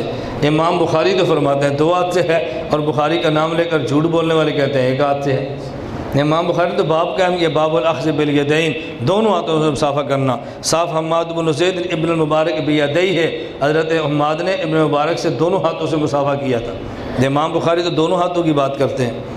مقلد ہونا سنت ہے، فرض ہے یا واجب ہے؟ کبھی فرض ہوتا ہے، کبھی واجب ہوتا ہے، کبھی سنت ہوتا ہے۔ اگر فرض مسئلہ پوچھنا ہو اور آدمی خود قرآن نہ جانتا ہو تو پوچھے گا تو عمل کرے گا نا، اب فرض ہو جائے گا۔ اور جب ایک مسئلہ واجب ہو اور جب تک نہ پوچھے واجب پر عمل نہ کرے، اب مسئلہ پوچھنا واجب ہو جائے گا۔ اور اگر سنت پہ عمل کرنا ہے اور سنت کا پتہ نہیں ہے تو پھر سنت کو پوچھنا سنت ہو جائے گا۔ ڈاکٹر ذاکر نائک کو سننا کیسا ہے؟ ڈاکٹر ذاکر نائک کو سننا گناہ ہے، جرم ہے، ذاکر نائک کو بالکل نہیں سننا چاہیے۔ بعض لوگوں کو بڑا تعجب ہوتا ہے کہ مولوی صاحب نے بڑی سخت بات کی ہے، بہت تنگ دل ہے مولوی۔ میں چونکہ مہینے دو مہینے بیرون کا سفر میرا ہوتا ہے باقاعدگی سے، دبئی ہماری ملاقات تھی اور ملاقات ان سے ذاکر نائک کے چاہنے والے ہیں۔ جب مجھے اس نے کہا کہ مولانا صاحب بہت تنگ دل ہیں، میں نے کہا کیوں؟ کہتا اب ذاکر نائک پہ تنقید کرتے ہیں۔ میں نے کہا ذاکر نائک بڑا ہے یا حضرت عمر بن خطاب بڑے ہیں رضی اللہ عنہ؟ کہتا ہے عمر بن خطاب بڑے ہیں۔ اچھا، میں نے کہا جب ذاکر نائک عمر پہ تنقید کرتا ہے تو کیوں نہیں کہتا بڑا تنگ دل ہے صحابی رسول پہ تنقید کرتا ہے؟ کہتا ہے جی علمی بات ہے، دلائل ہے۔ میں نے کہا وہ علمی بات پہ عمر سے تو اختلاف کر سکتا ہے، میں علمی بات پر ذاکر نائک سے اختلاف نہیں کر سکتا۔ آخر جی ذاکر نائک سے خدا دین کا کام بھی تو لے رہا ہے نا، تو میں نے کہا عمر سے تو خدا نے دین کا کام نہیں لیا نا۔ کہتا جی بہت لیا ہے، تو میں نے کہا ان کے خلاف ذاکر نائک کیوں بولتا ہے؟ ذاکر نائک کہتے ہیں ہم حضرت عمر کا فتویٰ دیکھیں گے، اگر حدیث کے مطابق ہے تو لیں گے، نہیں ہے تو چھوڑ دیں گے۔ میں کہتا ہوں ذاکر نائک کی بات لیں گے، قرآن حدیث کے مطابق لیں گے ورنہ چھوڑ دیں گے۔ تو میں نے کون سی غلط بات کی ہے؟ ایک بندہ دوسروں پہ تنقید کرتا ہے اور آپ کہتے ہیں وہ تنقید کرتا رہے، آپ اس پہ نہ کرو۔ میں نے کہا پہلے اس پہ روکو نا، تنقید کرنا چھوڑ دے۔ جو تنقید کرتا ہے اسے تنقید سہنی بھی چاہیے، اور جو تنقید سہ نہیں سکتا اسے تنقید کرنے کی حماقت کرنی بھی نہیں چاہیے۔ ذاکر نائک یہ MBBS ڈاکٹر ہے، PhD ڈاکٹر نہیں ہے۔ PhD ڈاکٹر کا کام ہوتا ہے تحقیق کرنا، مقالے لکھنا، اور MBBS ڈاکٹر کا کام ہوتا ہے پیشاب اور مثانے چیک کرنا۔ آپ نے مسئلہ چیک کرانا ہو تو لفافے میں ڈال کے ہمارے پاس بھیجو، پیشاب چیک کرانا ہو تو تھالی میں ڈال کے ذاکر نائک کے پاس بھیجو۔ میری بات آپ کو بری لگے گی لیکن بری ہے نہیں۔ آپ بتاؤ مسجد میں آپ نماز پڑھنے کے لیے آئیں اور ایک شیشی اپنے پاس جیب میں رکھی ہو، کوئی جی مولوی صاحب چیک کرانی ہے، لوگ پوچھے کی ہے، کوئی جی موتر ہے، تو لوگ آپ کو شاباش دیں گے؟ بتاؤ نا۔ اور آپ یہ سول اسپتال میں لے جاؤ، سول اسپتال چلے جاؤ، کس کے پاس؟ MS کے پاس۔ آپ پوچھے بھی MS صاحب سے آپ نے ملنا ہے، دفتر میں چلے گئے، اس نے کہا کیا کام ہے؟ آپ نے لکھ دیا کیا فرماتے ہیں مفتیان کرام بیچ اس مسئلہ کے؟ انہوں نے کہنا بھائی میں مولوی نہیں، میں تو ڈاکٹر ہاں، یہ مسئلہ پوچھ رہا ہے تو مسیتے جا، میں نے نبض چیک کرا۔ یہی بات ہم کہتے ہیں، ڈاکٹر ذاکر نائک کو نبضیں چیک کراؤ، مثانے چیک کراؤ، مسئلے چیک نہ کراؤ، مسئلے ہمیں چیک کراؤ۔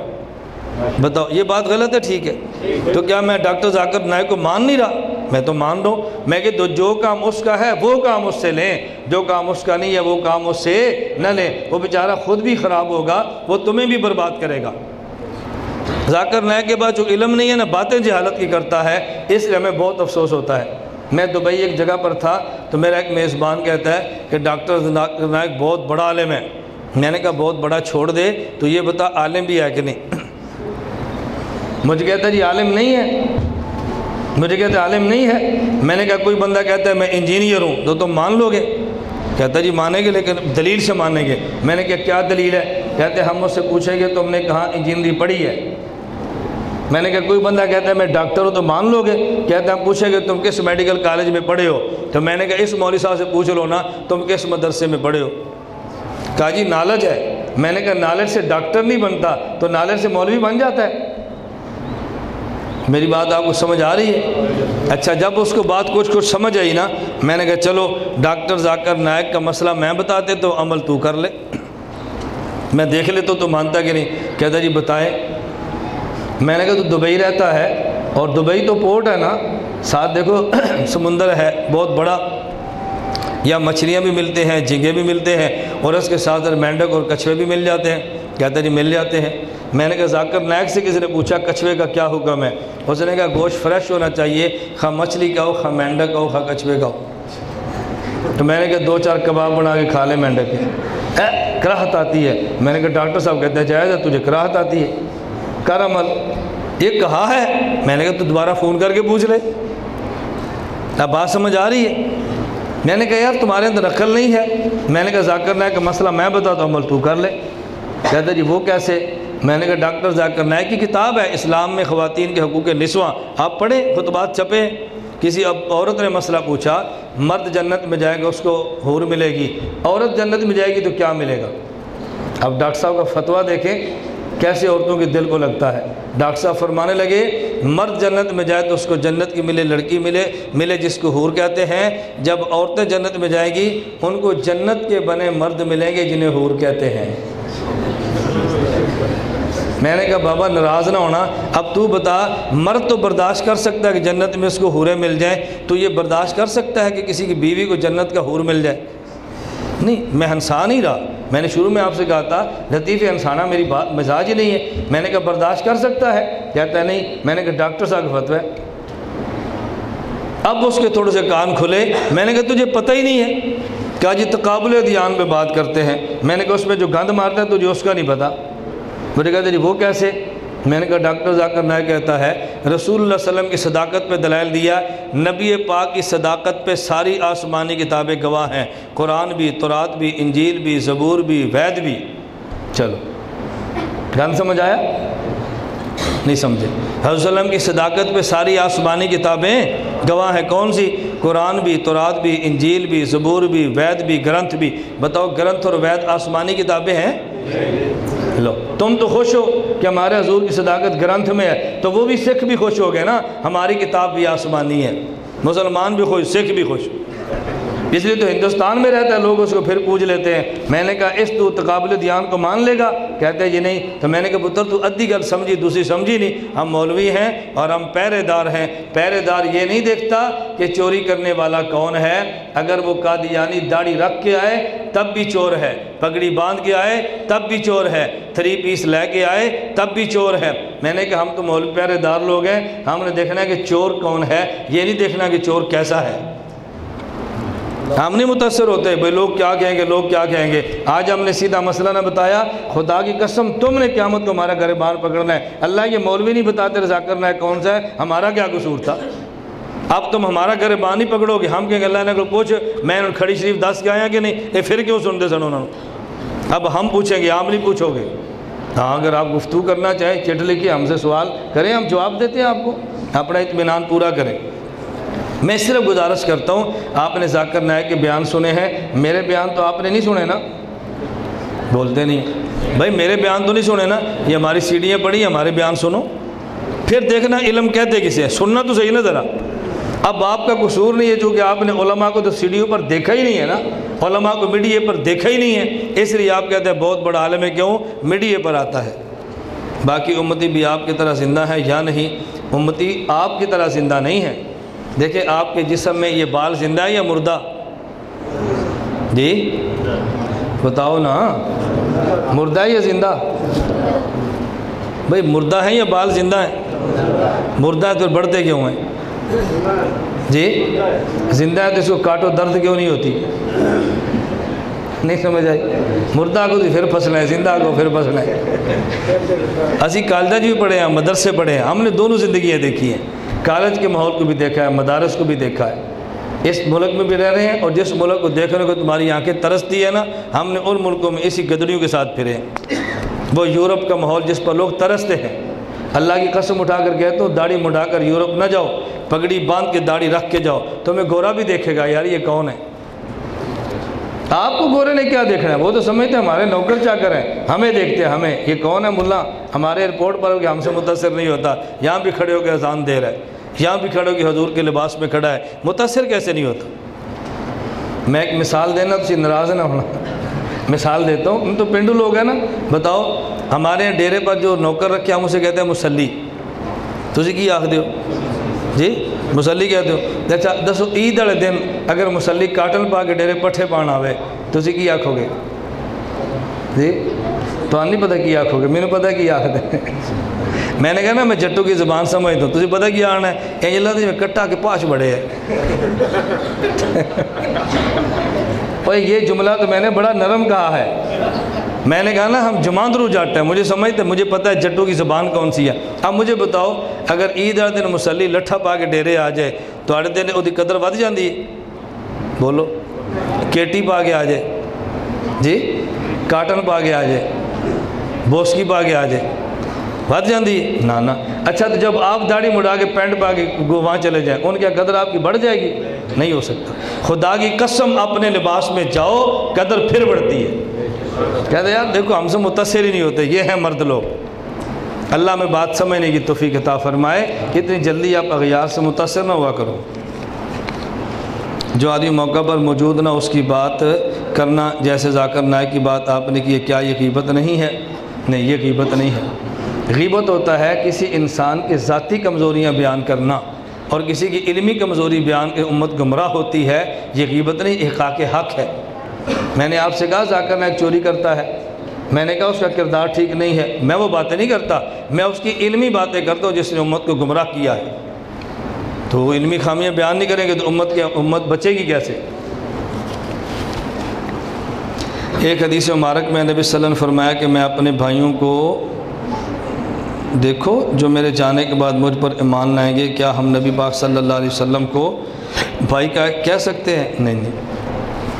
حضرت ابراہیم علیہ السلام جا رہے تھے تو راستے میں ایک شہر سے گزرے، وہاں کے بادشاہ کا دستور یہ تھا کہ اگر کوئی خامند اور بیوی اکٹھے جاتے خامد قتل کر دیتا یا چھوڑ دیتا اور اس کی بیوی پر قبضہ کر لیتا۔ اگر بہن بھائی ہوتے تو پھر اس پر قبضہ نہیں کرتا تھا۔ ابراہیم علیہ السلام گئے تو ساتھ ان کی بیوی تھی، تو بادشاہ نے پوچھا یہ کون ہے؟ فرمایا یہ میری بہن ہے۔ بہن تھی یا بیوی؟ کیوں فرمایا بہن ہے؟ اسلامی تو بہن ہی ہے نا، اسلامی ہے تو بہن ہے، تو انہیں یہ فرمایا کہ میری بہن ہے، یعنی اسلامی۔ جب رسول صلی اللہ علیہ وسلم فرمایا نا کہ میرے بھائی ہوں گے، مطلب کیا ہے کہ یہ میرے مسلمان بھائی ہیں۔ نبی سے بڑا مسلمان کون ہوتا ہے؟ لیکن امت کو یہ بات نہیں کہنا چاہیے حضور ہمارے بڑے بھائی ہیں، اس سے بظاہر معلوم ہوتا ہے کہ شان کمی اس کے ذہن میں ہے۔ اور اگر اس نیت سے بڑا بھائی کہتا ہے کہ جیسے بڑے بھائی کا مقام ہے اتنا ہی حضور کا مقام ہے، خدا کی قسم لا شک لا ریب یہ کافر مرتد اور واجب القتل ہے۔ اگر اس نیت سے کہتا ہے کہ جیسے میرے بڑے بھائی کا مقام ہے اتنا ہی حضور کا مقام ہے، نہ بالکل غلط بات سمجھتے ہو؟ یہ بالکل ایسے ہی ہے، آپ امام سے پیچھے نماز پڑھیں اور آپ امام مقتدی ہیں اور وہ امام صاحب ہیں، نماز کے بعد امام صاحب کہتے ہیں میں پتر چاہ پی لے، اگرچہ ایسے ہوتا کم ہے کہ مولوی صاحب خود پہ آن، لیکن کہیں پہ آ بھی دیتے ہیں مولوی صاحب پتر چاہ پی لے، نہیں اور نہیں چکیدہ نہیں ہوتا، تو بھی ساڑھے آٹھ دیں اسی بھی انسان ہاں۔ اب اس کا معنی کلا مولوی صاحب سے کو ہوٹل بہ کے مولوی صاحب چاہ پی لو، نہیں رہنے دو، اور تسی بھی ساڑھے آٹھ انسان ہی مولوی آ جاؤ، اس کا یہ مطلب ہے۔ مولوی صاحب نے تو آپ کو کہا تھا ہماری طرح ہیں، آپ کا دل بڑا کرنے کے لیے، اس نہیں کہ ہوٹل میں تو مولوی صاحب کو بلاؤ تسی ساڑھے آٹھ دیو۔ اللہ کے نبی صلی اللہ علیہ وسلم نے جملہ فرمایا ہے آپ کی حوصلہ افزائی کے لیے، اس کا معنی کہ ہم بھی یہ پکنا شروع کر دیں حضور ہمارے بڑے بھائیوں کی طرح ہیں، الیاذ باللہ۔ حضور کو جا اور ہم کو جا دونوں میں کتنا فرق ہے۔ آزاد کشمیر میں فتنہ کا تیزی سے پھیل رہا ہے، اس کے سد باب کے لیے جناب نگر کورس کریں، ختم کانفرنس کریں، لٹریچر کو عام کریں، فتنہ کا عادی رکنا شروع ہو جائے گا۔ ایک قد جلسے سے تو نہیں رکتا۔ بعض لوگ کہتے ہیں کہ تم قبروں کے اوپر چادریں نہیں چڑھاتے، تم نے جو کعبہ کے اوپر غلاف چڑھایا وہ کیسا ہے؟ دیکھیں اللہ کعبے میں نہیں رہتا، اللہ کعبے میں نہیں رہتا، اور پیر صاحب تو قبر میں رہتے ہیں۔ اگر کپڑے پہنانے ہیں تو پیر صاحب کو پہناؤ، قبر کو پہنا کر کیا کرنے؟ اللہ تو نہیں ہے کہ اللہ کو کپڑے بنائیں، اللہ کے گھر کا معاملہ اور ہے اور پیر صاحب کی قبر کا معاملہ اور ہے۔ ہم کہتے ہیں جو پیر صاحب کی قبر پہ آپ نے کپڑے چڑھانے ہیں اس کا پیر صاحب کو فائدہ نہیں ہے، اتنے پیسوں کپڑے کسی یتیم اور بیوہ کو دے دو اور اصالِ ثواب پیر صاحب کے نام کر دو، پیر جی کے نام پہ اصالِ ثواب کر دو۔ حقیر امت مولانا شیخ رحمۃ اللہ علیہ کہنا جائز ہے، بالکل جائز ہے۔ جب امت کے روحانی معالج تھے تو حکیم الامت کہنے میں کیا حرج ہے؟ اللہ ہم سب کو بات سمجھنے کی توفیق عطا فرمائے۔ تو میں نے گزارش کی ہے بھی 1 تو 3 دن کے کورس کی نیت کرو، کر لی ہے نا بھی انشاءاللہ۔ نمبر 2 میں نے آپ سے کہا بیان سے فارغ ہونے کے بعد باہر سٹال پہ کتابیں موجود ہیں، آپ اس کو لو۔ الحمدللہ رب العالمین والصلاۃ والسلام علی رسولہ وعلی آلہ واصحابہ اجمعین۔ اے اللہ ہم سب کے گناہوں کو معاف فرما، خطاؤں سے درگزر فرما، جائز حاجات کو پورا فرما، مشکلات کو دور فرما، جو حضرات تشریف لائے ان تمام کا آنا قبول فرما، رسول اللہ صلی اللہ علیہ وسلم کے ہم سب کو شفاعت نصیب فرما، ہمارا خاتمہ بالایمان فرما۔ اے اللہ جو کہا سنا عمل کی توفیق عطا فرما، جن حضرات نے جلسے کا اہتمام کیا ان کو شان شان اجر عظیم عطا فرما اجمعین۔